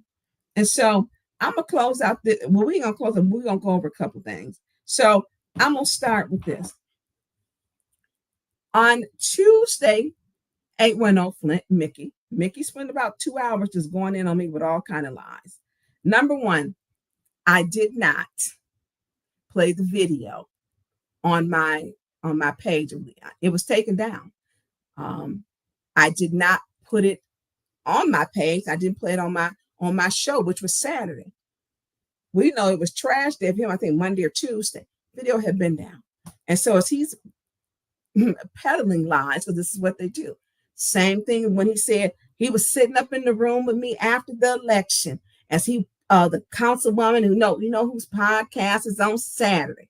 She was over in there, and what was she doing? She was calling off everybody but Commissioner Lloyd. First of all, I wasn't sitting nowhere in there with you because I was gone in October. The election was in November. He never apologized. Never. So we got the election thing where he swore. I was just sitting there watching him. How you go? Was you watching a ghost? Because I was not there. And I'm going to tell you why I address the lies, because they have a platform that they keep peddling lies. When they content for that whole show, 2 hours was me with they lies. So when I walked into council on Wednesday evening, I walked right over to me. I hadn't taken my set. I said, Mickey, you need to stop telling the lies. I said, you're talking about things that I had nothing to do with. I said, I did not put up there was no video that was on my page. There was no video, because I would have played the video, but it was taken down. I would have, because Leon holding up progress for the city. He holding up progress. And when the investigation, because they issued a warrant for that man in Columbiaville, 5-year felony. The Michigan State troopers are investigating him, but they didn't finish the investigation, and it is going to go. He got a court date. He got a court date, and so they're saying, "Oh, she put the video up," and it was never on my page because I was busy with issues with my mother. Facts. She did it. That's what's up. Yeah, the councilwoman in the 6th ward. Stop lying. I wasn't sitting up in the other room with you after the election going over. Then so maybe I would have had it for August. He ran really unopposed. Wasn't no reason to mention his election was technically the general election. So I need that apology to be as big as that 2-hour lie. I really, really need that. So he said to me, I was giving bad information. Okay, then what did he do on the next day? He didn't apologize. So yeah, I'm gonna keep checking them because they keep lying. When they keep lying, I'm gonna keep checking them. Y'all need to stop listening to people who are prolific liars, okay? Habitual and pathological. He didn't have since Wednesday to say, hey, I was wrong about Tonya Burns. I was wrong about that. She didn't have it up on her Facebook page. She didn't play it on her show.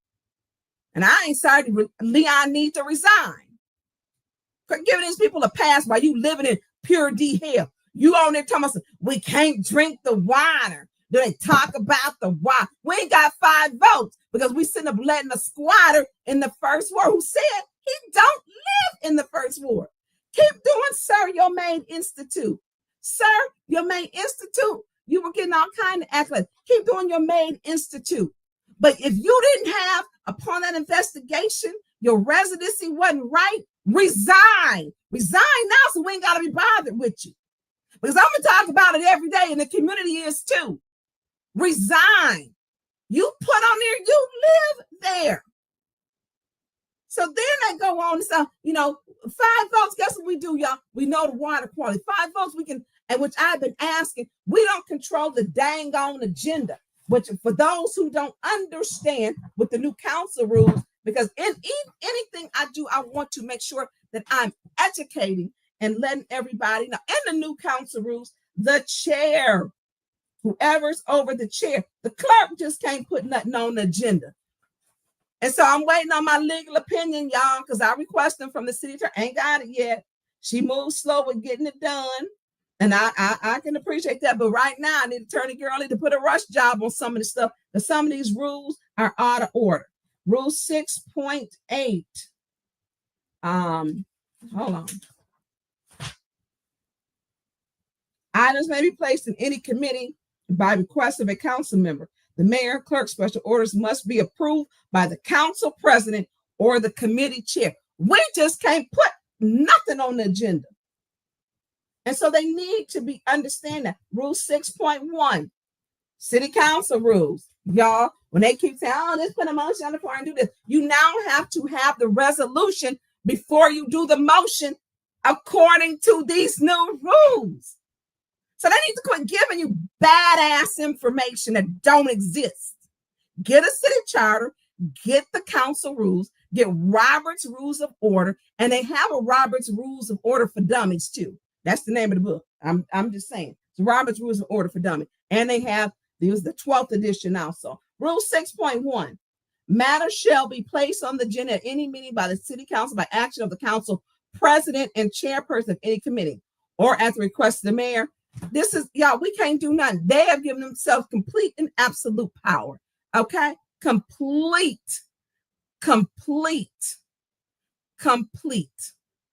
And so when you have this and you got this in the rule, the rules have to be changed. And what do we need?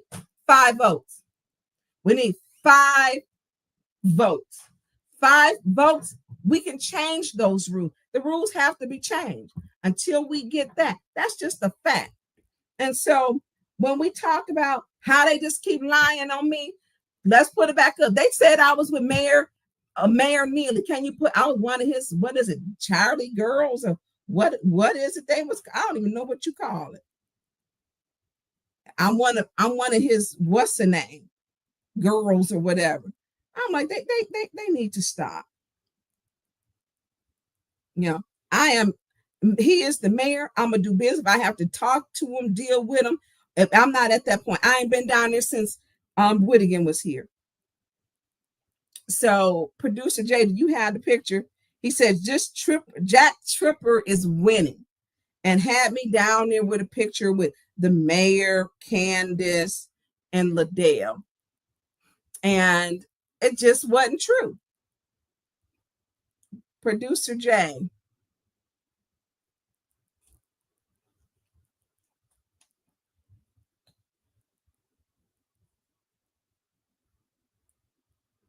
There we go. Thank you.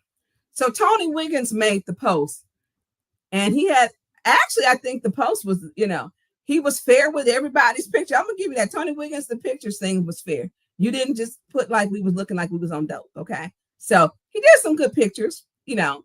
On the pick person is, you know, Jack Tripper is winning. Telling everybody I'm with Mayor Neely. I'm a 6th Ward elected official. I'm gonna work with whoever gonna do work for my community. But don't be putting me in that group. Me and Mayor Neely do not get along because he ain't doing our community right. Not right at all. I don't even speak to Candace and Liddell because they just full of malarkey. Just full of malarkey. And so he put this up and kept rolling with it, and people began to believe his lies. People's lies grow legs, and they continue to run with the lies. So he put up, he put up an apology. Can you put the apology up, please? You can't make this stuff up. If I'm with Mayor Neely and me and him buddy, where God come down and change his heart and his mind, I'm going to tell y'all. Because the community holds me responsible. The community does. So the apology, when it came, it wasn't as big as this lie he told, you know. So he put in the chat, oh, who up at the top of there? The person who said I'll be doing all this stuff. Facts. Just crazy. Stop lying. I want to be able to give 810 stuff. They do their job. I do mine. We ain't got to be past it. We're going to get along because I want to help and to see them grow. But they keep week after week after week after week just taking shots and lying. So the lies be getting so bad. So he put up the Jack Trooper. So Tony put up in here, Tony Wiggins. I said on the chat at the meeting last night, my public apology to Councilwoman Tonya Burns. So I'll issue it on this platform. Also, Miss Burns, I publicly slandered you, and now I'm publicly apologizing. Thank you for that. But then y'all keep turning around and doing more BS.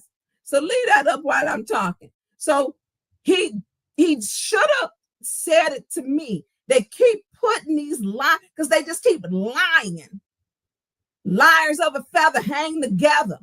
They just keep, and some of the lies, the constantly, I'm on a public servant's budget, okay? I'm so sick of it. And I'm going to defend myself like I'm going to defend my community. It's a whole lot of stuff, y'all, I completely ignore. But these liars over here, the stuff is ridiculous.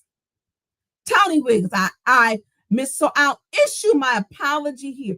I publicly slandered you. I publicly slandered you, and now I apologize. You can't make this up. Now, this was what, 3 months ago? But they still going at it because that's what they do, taking shots, just taking shots. So then you have, because the stuff don't end. It just don't end. Then you got, I had put up them police reports. Did they come through? Put up the one with the red box first, please. No, that's the last one. You can put up the other two first.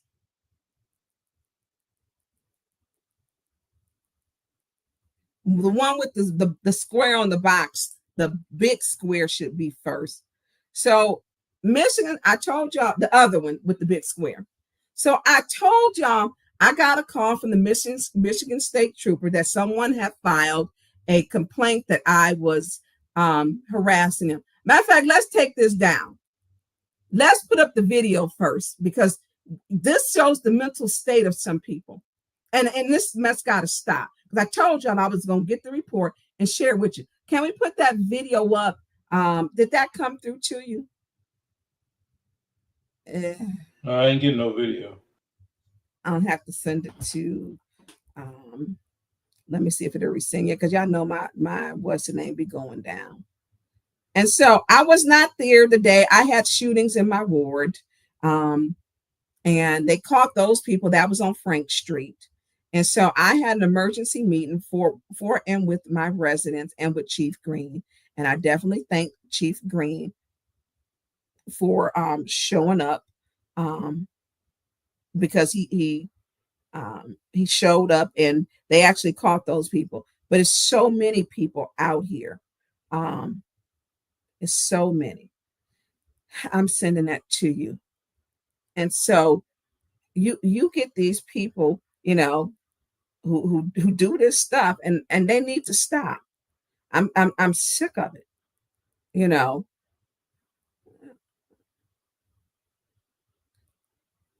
Okay, it should be in there coming. Jay, yeah, that's the one with the Tubi performance, because that Tubi performance we now know was a lie. It was a lie. Producer Jay, let me, if you got it, when you get this put up, or let me know if it didn't come through. I sent it a different way. And so, which I hope it's sent to you. And so I was at a neighborhood association meeting while a whole lie was being told, just completely lie. Completely lie. One thing I don't support is domestic violence. I do not. Not at all. And I think that when we look at the severity, and here's how I was thinking. One of the things I was more upset about was I kept thinking about, this is a mom with children, and that is still their father. Is this, why would you put your business on city council, not me? She put her business out there. And I could not believe that she did that. I could not believe that because, and we're going to play it. Thank you, Producer Jack. 6th Ward resident, City of Flint. Unfortunately, my council person isn't here tonight, but I will keep speaking every meeting until she shows up. It's a shame that I have to come to city council to address being threatened and blackmailed by my own council person on her podcast about matters that have occurred in my personal life, of which none has to do with her. So what if I did anything? Does that help with the lead and other harsh chemicals in the water? Oh, wait, Winter's been texting a man. Well, that might delay the service line replacement. Then she went on to say she has receipts of a man sending me money and pictures. Oh, Lord. Now just lock me up because I know that is just going to help eliminate blight. Now, do you hear how stupid that sounds? That's how stupid Councilwoman Tonya Burns sounded on her show Sunday, talking about my damn personal life on her podcast. But tonight, I'm going to be set free. Elected official, husband, anybody else, I will not be abused any damn more. Now, I will not allow her being an elected official if I didn't allow the man that I was married to for 15 years hold any motherfucking thing over my head. And excuse me for my language, but I mean it because I'm pissed off. And she claims to be the ethical one. You have to call people. She's calling people, and if she was alive, she ain't the only one recording. She's calling people across the United States to see if they got information on me. I was told to pray about it and go on. Some said just leave it alone, but The trigger was when she told me on her podcast, keep testing me.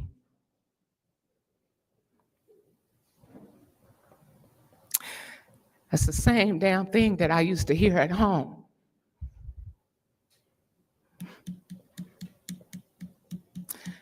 One thing that they teach you in therapy is you got to face your situations head on. And I thank Tonya once again for bringing a date back from 2020. When she said I asked her not to say anything, she was right. I did, because she didn't know what I had to go through at home. But she knew now. If y'all could just allow me a few more seconds to wrap up. Thank you.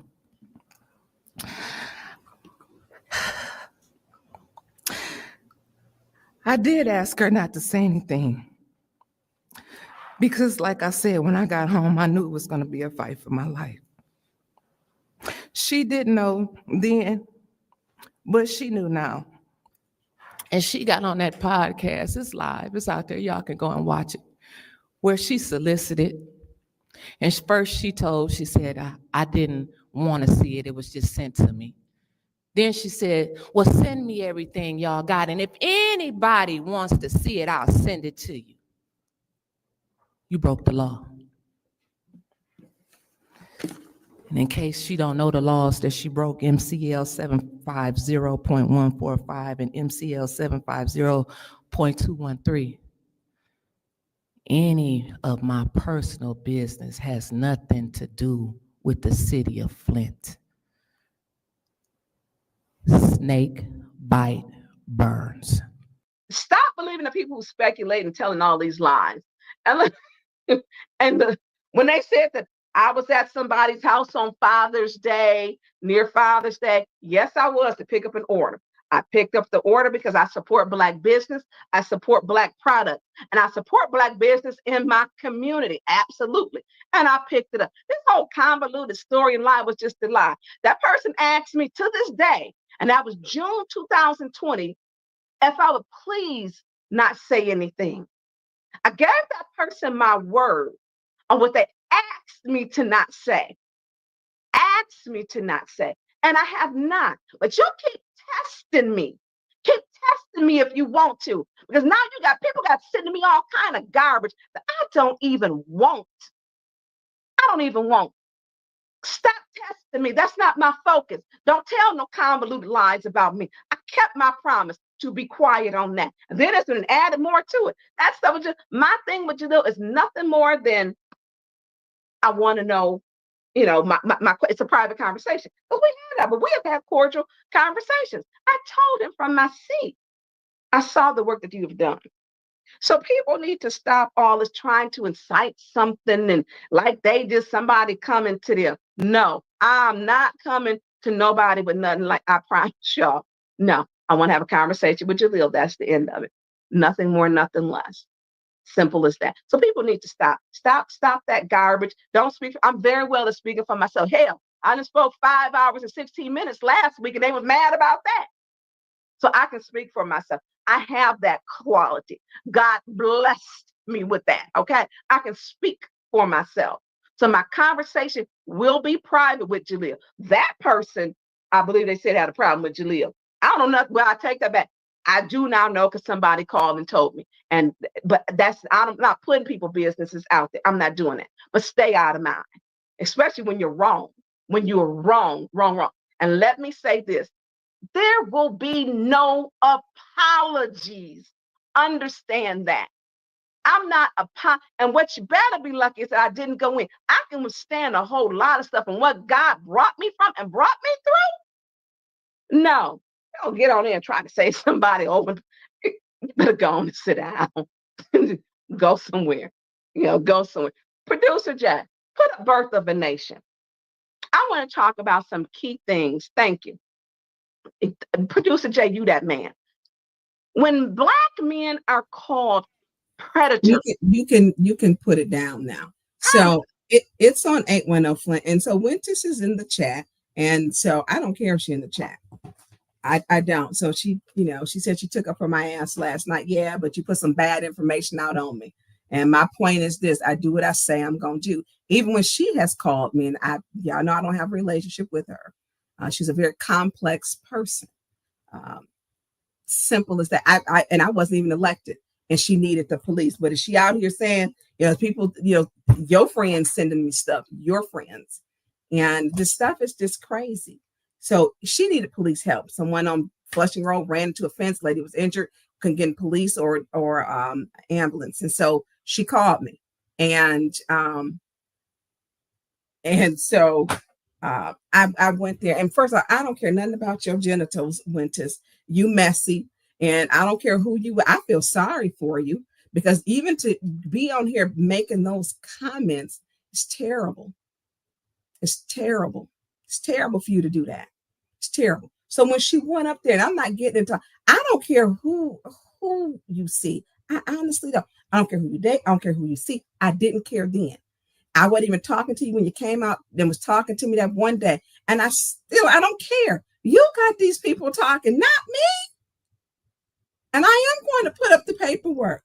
But my thing is, and like people, that's embarrassing for you to even be in there putting us. I don't care. I hope you find happiness. When you came to the podium, I really wasn't even, because I knew what she had said about me was a lie. But what I was concerned about, she had never shared, no one had ever said she had been a victim of domestic violence. No one had ever shared she was a victim of domestic violence. And it wasn't my business. I wasn't even at this meeting. She put that out there. I think that we have to be, that's how she handled her business. The part for her family, it should not have been played at city council. You put your business on the city council. I didn't. I don't care. Hey, I think, and I have told Patrick before, I think he liked you. He did. And I told him that. I don't know what went wrong with him. I don't. I really don't. Wasn't my business. I didn't know that y'all were seeing each other because I didn't care. I didn't care. I don't care. And so all this mess, and it keeps coming back to the same thing. So so she gets at the end and she chimes in and says the same thing does. She panders to Doug. Snake bite burns you. So now you agreeing with the man that you know that has a problem against Black women. You're teaming up with a man who doesn't like and talks about Beverly Biggs, Carol McIntosh. He talked about Councilman Mays. He talks about Councilwoman Winfrey Carty. You teaming up with this man, and that's supposed to make sense. Get some help that I hope you find happiness. I hope you find happiness. I do. And so and we're going to be closing this out. And so let's put up the paperwork, because I got a call from the Michigan State Police. And I'm going to say this. I also got a call that she called somebody with Winters Hall did with Potberry, prosecutor, asked him to take a look at it to prosecute me. The person said, Councilwoman Burns did not threaten you, and he wouldn't do it. She know who the person is. He wouldn't do it. You know, he would not do it. She called him by producing a lie, filing a false police report. Let's start with the other one. That's the last one to show, and I apologize. That'll be the last one to show. And so, because I have to pull those up. So it's enough. That's the last, because that's the end of it. So there's, I think, 3 that need to go up. So they call me, and he says to me, thank you. And he says, look, you know, Tonya, there's someone who filed the police report on you, and if you can come and talk to us. At first, I said, no, I'm not doing that. I said, about what? And then I said, over this stuff, some social media stuff that they done made up. And so I said, well, I got a meeting. And I said, if I'm done, I said, it may be right before 4. He said, well, if it's after 4, call me, I'll come let you in. So it wasn't until after 4. And so I get there. And when I get there, me and him, we talked. So she submitted a false police report, which is against the law. And it says she did it for intimidation by a councilwoman. And so stated on 1/22/25, the victim walked in. Now we walked in to make a complaint against the listed suspect. I was the suspect, y'all. And I'm going to defend my name. I don't care. I hope she find happiness. I do. Who is currently on the Flint City Council. On 1/27/25, the victim came into the Flint Post on Corona Road for an interview. The victim claimed to be intimidated and harassed by the suspect through the suspect's podcast program.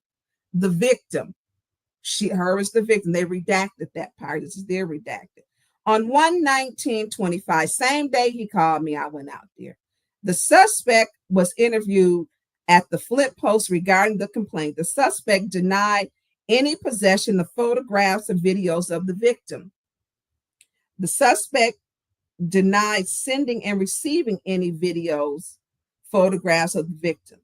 The suspect allowed me to review her phone and advised I had permission to review any section of her phone.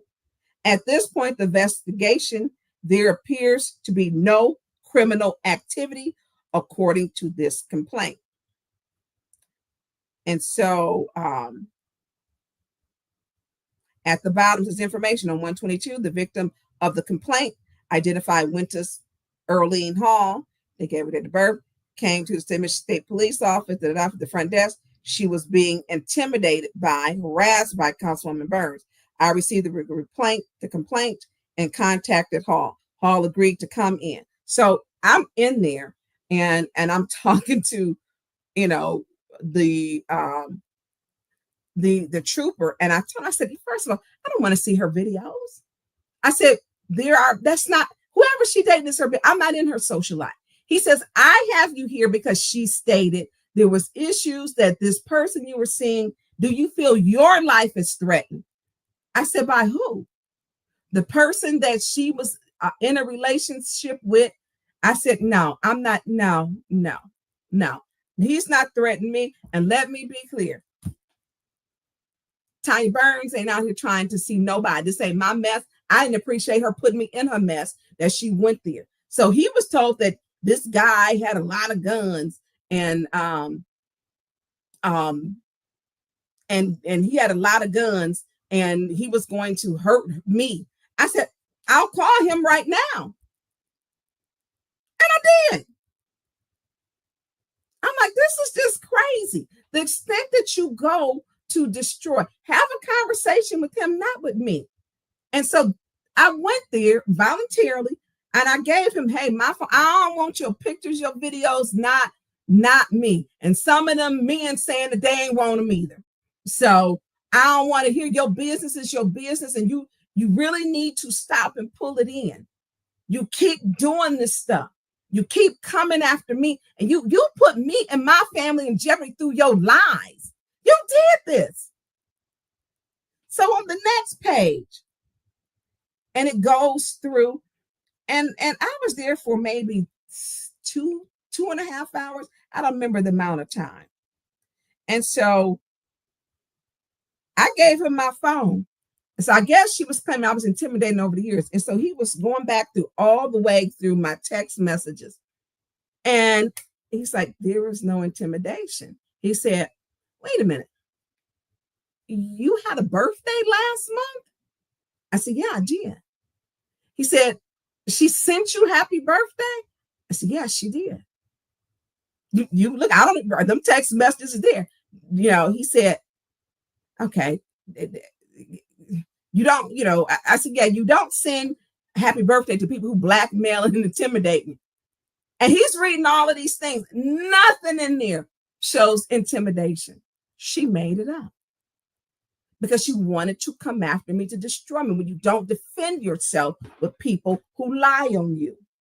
So this one right here that we have up,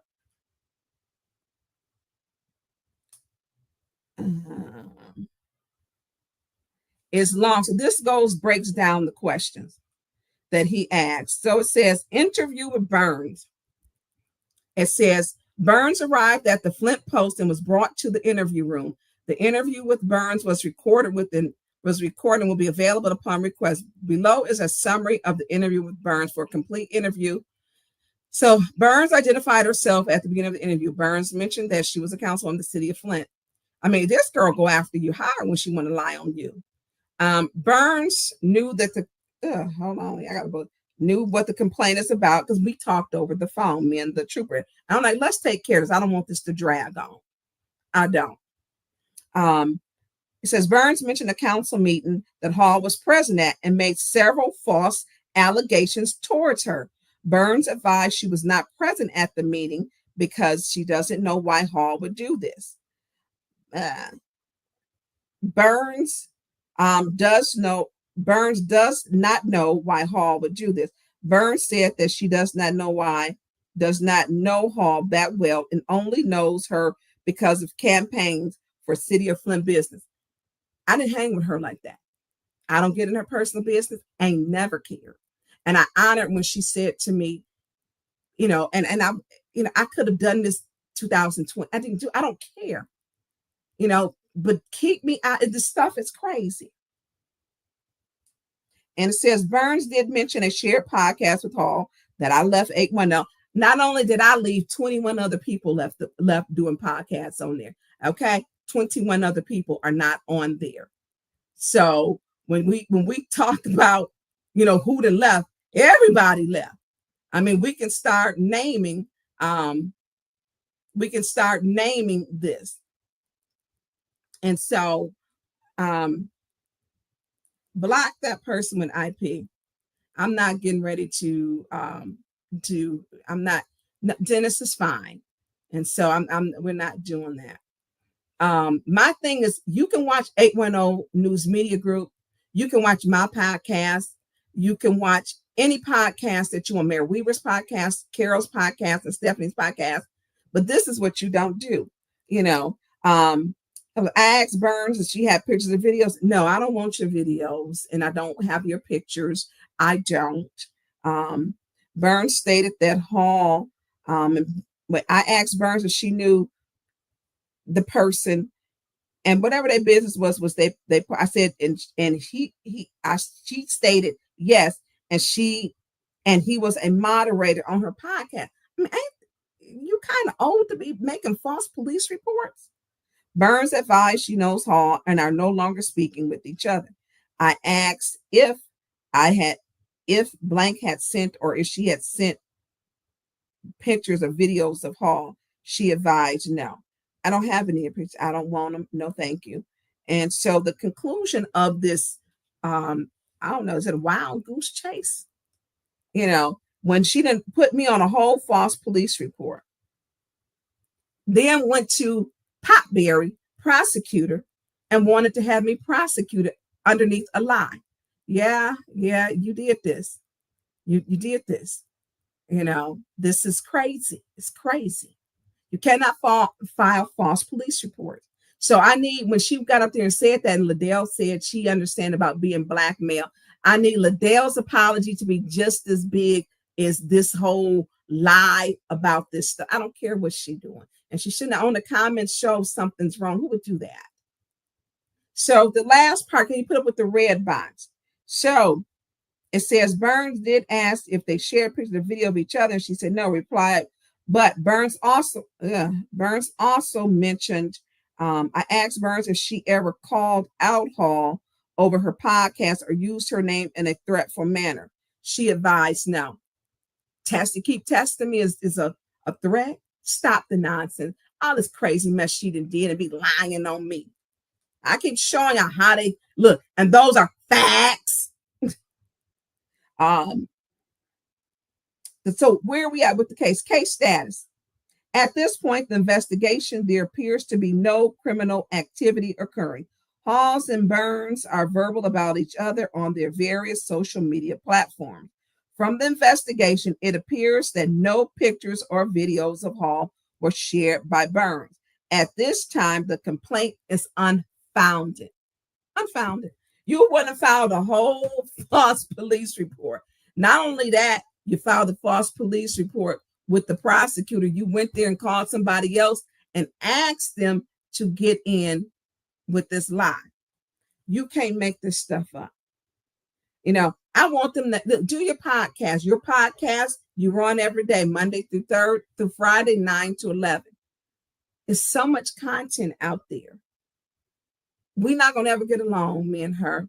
But what she needs to do is keep me out of her mouth and out of her life. I don't care what she's doing. And it was embarrassment for her to put that stuff on here today. I don't know who put her up for that nonsense, but whoever told you to do it, they shouldn't have did it. They shouldn't have did it. You know, that was crazy. So whatever her problems is with her and whatever they was doing, not Tonya Burns' business, unfounded, case closed. She went there and told all them lies. Now, she did.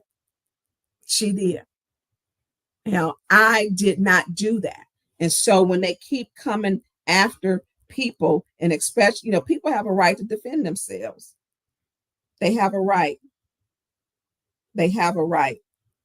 And so I'm gonna defend myself. You know, you filed a false police report. You filed a false police report. You can't do that. You can't. It's against the law. You can't slander people. You got people who speak for you on yours who slander and have to come back to apologize. This is the stuff y'all do. This is the stuff that y'all do. So I have came and it took me, I've had the report for a minute.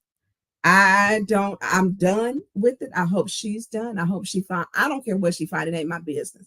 My thing, y'all just keep my name out your mouth. Keep my name out your mouth. Keep my name out your mouth. Keep my name out your mouth. I ain't dealing with y'all because that's foolishness. I left because here it is. They okay for letting the you know, that guy ain't got no business sitting in that seat. You know, and I did tell Mickey on some BS. because we got to quit just letting people just do anything. I don't have her coming on here, whatever her and Patrick Dean, they need to call each other. So Patrick Dean, I hope you're not arguing on here with her. Patrick Dean, let that girl go do what she got to do. Police report is up. It speaks for itself. It speaks for itself. I'm done with it. Be careful, because people will try to destroy you with lies. And then the other person she called and said, I'm gonna meet me. And she ain't speaking to him no more either. She ain't speaking to him.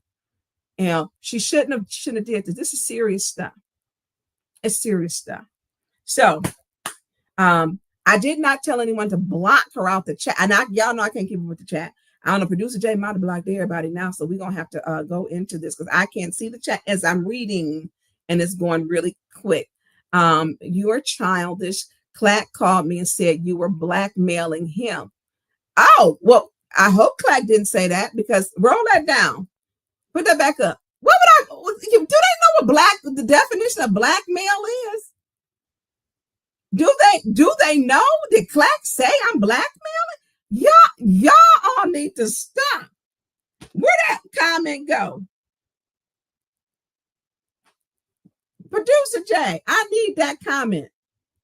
Let her talk. I'm not blackmailing. What would I be blackmailing him for? I hope he didn't say that. I sincerely hope that he didn't say that, because you did call him and ask him to do a report, a false report with the prosecutor. Well, he lied. Let me tell you, I have never, would not ever do that. I would not, and did not. He said Potberry called you and said, I'm sorry, you called him, Potberry was there, and we're going to put it on the floor, y'all. Look, the messy part, we're going to do in real time. And he said he wouldn't do it. I would not. How am I blackmail him? Okay, he need to stop. No. Didn't happen. Winters, I didn't say that. So I don't know what that is. Didn't say it, didn't happen. What I'm a blackmail him for? What would I? The people, okay, the definition of blackmail, you're getting something. If I'm blackmailing you, I'm asking you to do something. There is an exchange, money, favor, or whatever. It did not happen. Okay, well, you know what? Then we need to be talking to Clack, because Clack told a lie. Tonya Burns ain't blackmail. What I told Clack, he needs to be careful about some things. And it was a private conversation. It was very private. And that was just the end of it. So maybe I'm glad. So she in here speaking, that didn't happen. Didn't happen. So I hope Clack did not do that. And I'm done with the mess. I'm done with it. People, don't be out here filing false police reports. Hey, wherever you find love, I hope you find happiness with it. I do. I do. I hope you find happiness with it. There's too many things going on. They have a platform that can be a great platform to where you should be able to. I should be able, because I'm not on every day. I don't have the time for every day. I should be able to give 810 Flint good information that I don't just, I would give it to them, the things that are coming up and so on, so that they could actually oh,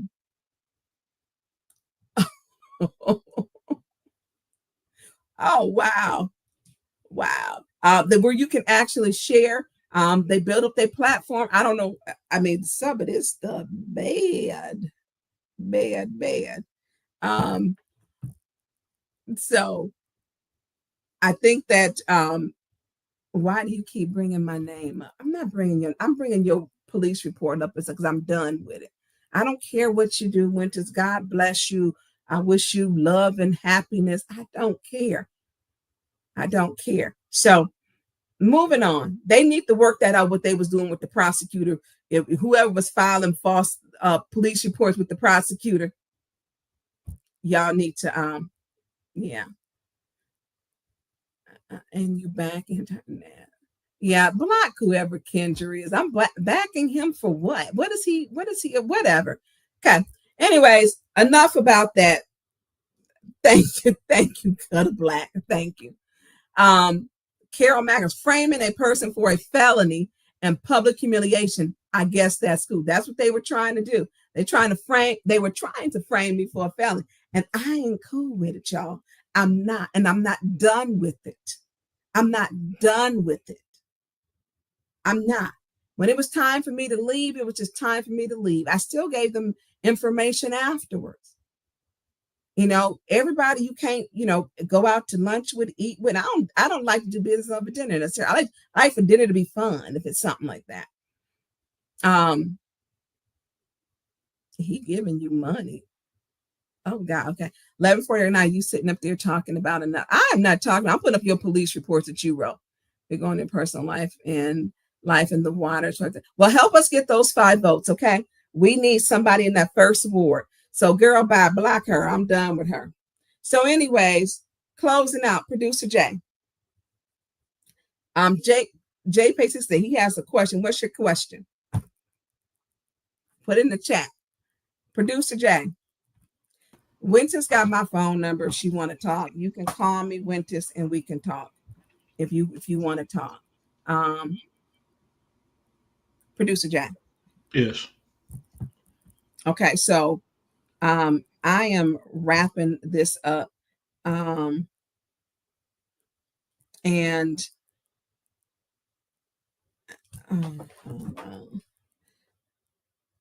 we are wrapping this up. And so the focus and to wrap it back up on, number one, y'all, save the date for April, what was it, 26th? It's a Saturday. Save the date, y'all. We got something coming. Save the date, save the date, save the date. Also, we have the 3rd Ward residents, calling all 3rd Ward residents. You're invited to the 3rd Ward councilperson candidate. So you're going to have Deacon A.C. Dumas, Mrs. Beverly Biggs, Rich Jones, LaShonda. I don't think she's showing up. And it's going to be hosted by Michael Clack. He is moderating this. We have the second one that is going to be Jedediah and Winters Hall. I'm gonna say her name now because I'm done with this mess. So it was supposed to be a town forum. So many of you have asked, what about the town hall? Now it looks like it is a candidate forum. So the host of the show will be Winters Hall and Jedediah Brown. It's going to be April the 2nd from 4 to 8 p.m. It'll be April the 2nd from 4 to 8 p.m. at the Club Quorum.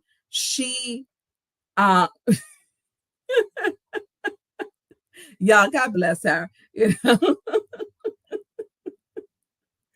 So look, let y'all pay, let her comment because she's showing her level of maturity. And so they have a form. So the person who just said, Carol and I are a dried up non-factor. Girl, I'm not out here in these streets trying to be like that. That might be what you want to know. So the person who's making these nice comments is hosting this with Jedediah. Jedediah might have wanted to thought about who his co-host is. He might have wanted to thought about that. Candidate forum, April 2nd, Club Quorum. Beverly Biggs will be there. It was supposed to be, I believe, the town hall. That's supposed to be this now. I don't know who candidates who have confirmed with them. I do not know. I do not know who's going to. I do not know who is going to be who confirmed, but that's the form. Also, Pastor Towns, I had to put up his little stuff again. April 17th, he's got a revival at St. Mark Missionary Baptist Church. He has a special guest, Bishop Larry Trotter, 6:30 p.m. April 17th.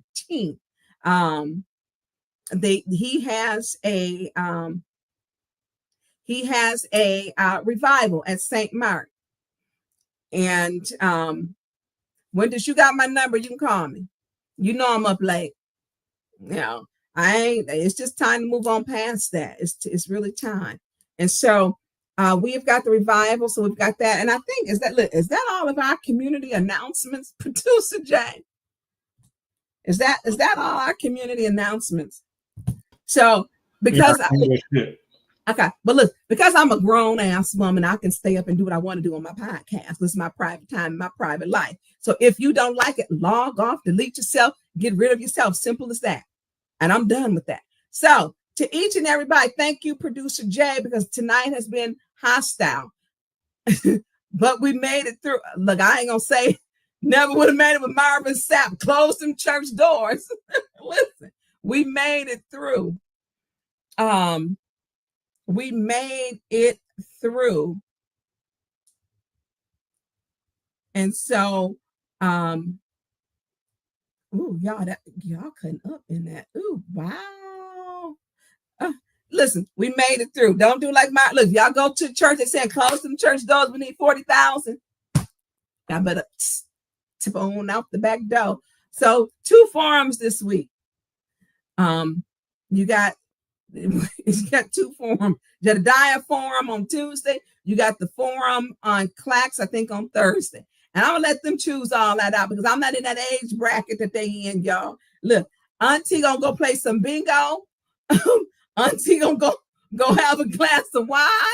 Auntie gonna have a late night chit chat with her mama and her child that's 29 because he do thirds and me and him talk. So I am going to have a good time just doing what I want to do. So I want everybody to have peace, love, and I didn't see J Pick's phone. Because the what's the names are going really quick. So I allow people to come in and speak their piece. Dr. Padrone said, go have some. Oh, I don't know what that is. Some Kool-Aid. Listen, Chris, pray for Flint. We got violent crime. I hope that even we talk about not just my war. In a trailer, I was not chasing around, which is a fact. I was not. That was not my picture. But if I did, so what? That trailer, and I didn't. But that trailer didn't make where it was supposed to go. That trailer over in 4th Ward now. It is over in 4th Ward. And listen, if we find a burnt out camper, we gonna know what happened. It didn't make it to where it's said. And so I do want to say this when the people said pray for our community and pray for our country. As we talk about President Trump and Doge and JD Vance, they want Greenland, all this stuff. It is very real. It is very real. And so these things which are happening, okay, I don't know who Kendra is, but yeah, you need to block. I don't care if they sending each other pics. That ain't my business. No, thank you. Block Kendra. Kendra, look, I'd say we stay out of people's bedrooms. Y'all, I have said that because stay out of people's bedrooms. And, y'all don't know what somebody might be a freaky freak or a basic freak. Stay out their business. Stay out their business. And so that's just how I feel. And so y'all two need to talk offline and with cooler heads prevail. Maybe y'all need a moderator or a go-between. What do they call people when you go to the friend of the court? The person that's in between. What do you call the person? A mediator. Maybe need a mediator.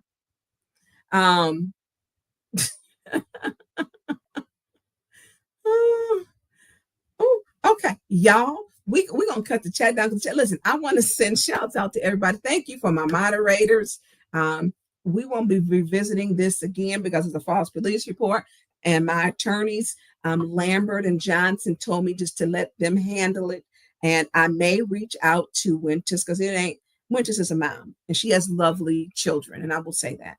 And I don't want that to go this way. It is not going to, for me to probably move forward. She may have been going through something. But she went through a divorce. I wish her happiness.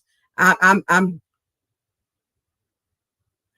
okay. Oh, y'all okay.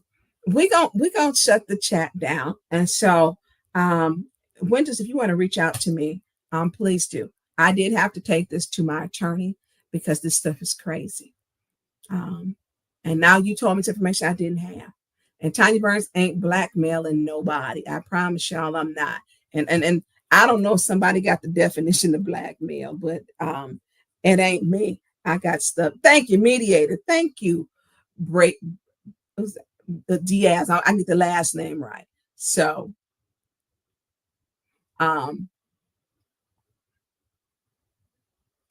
look, you can put Ty Evans out too, because I could care less.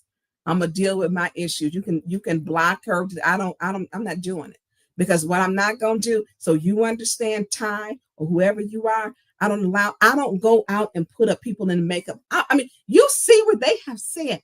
I slandered you, and I have to apologize. Crazy stuff. Listen, y'all, I'm out of here. Producer Jay, thank you to my moderators. Thank you, Producer Jay. We are going to we had it out. A lot going on. No, there's no council meeting this week unless they do a special council meeting, which is going to be for that 2 million. And I do know that my colleagues and myself have a lot of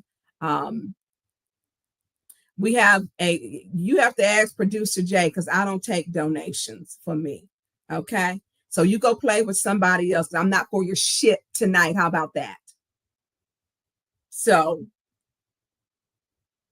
I do want to talk to you, Michael Clack, or I don't know who you want to talk to. You can call me anytime. We'll get this stuff out, and it should be off camera, because this should not be for the people. So I'm going to be off of here. I put up the police report, unfounded, untrue, false police report with false information. And this was done by the Michigan State Police. The troopers did this. The troopers did this investigation. So they did it. So listen, I'm going to send love to everybody, even to the ones who don't like me. I love y'all too. Even to the ones that have a problem. I love y'all too. Because you cannot love the Lord and not love your enemy and pray for your enemy. So I'm sending y'all some love too. I'm sending y'all some love. As I have endured for 3 months, vicious lies and a false police report placed upon me and my name to attack my character and my reputation. But I'm the washed up one. Yeah, okay. I ain't chasing the dream for a cash app. Okay, not doing it. Listen, we're going to be out of here, because I try to behave like I got some tips. But listen, I'm getting too close to midnight, because I'm going to say some things that I mean, okay, that I mean. So I'm going to pray when I get off of here. So listen, Carol must be, I got to get off of here. So listen, wait, do you what? Yes, sir, there. I pray for Liddell and Cannon. I'm going to tell y'all, I pray for my ex-husband too. I do. I pray for people, and I pray for his marriage with his wife, because she's a lovely person. I mean, I pray even for my enemies. Okay, I do. That's what I do. Oh, I'm them folks who got all out there. Look, y'all do y'all stuff offline. Keep Tonya Burns out that mess. So I appreciate each and every one of y'all for tuning in tonight. And there is no next meeting is April the 9th. April the 9th, unless there's a special meeting. And we don't usually know to 24 hours or 18 hours before. So just letting y'all know. So prayers to everybody. And Producer Jay, thank you. We have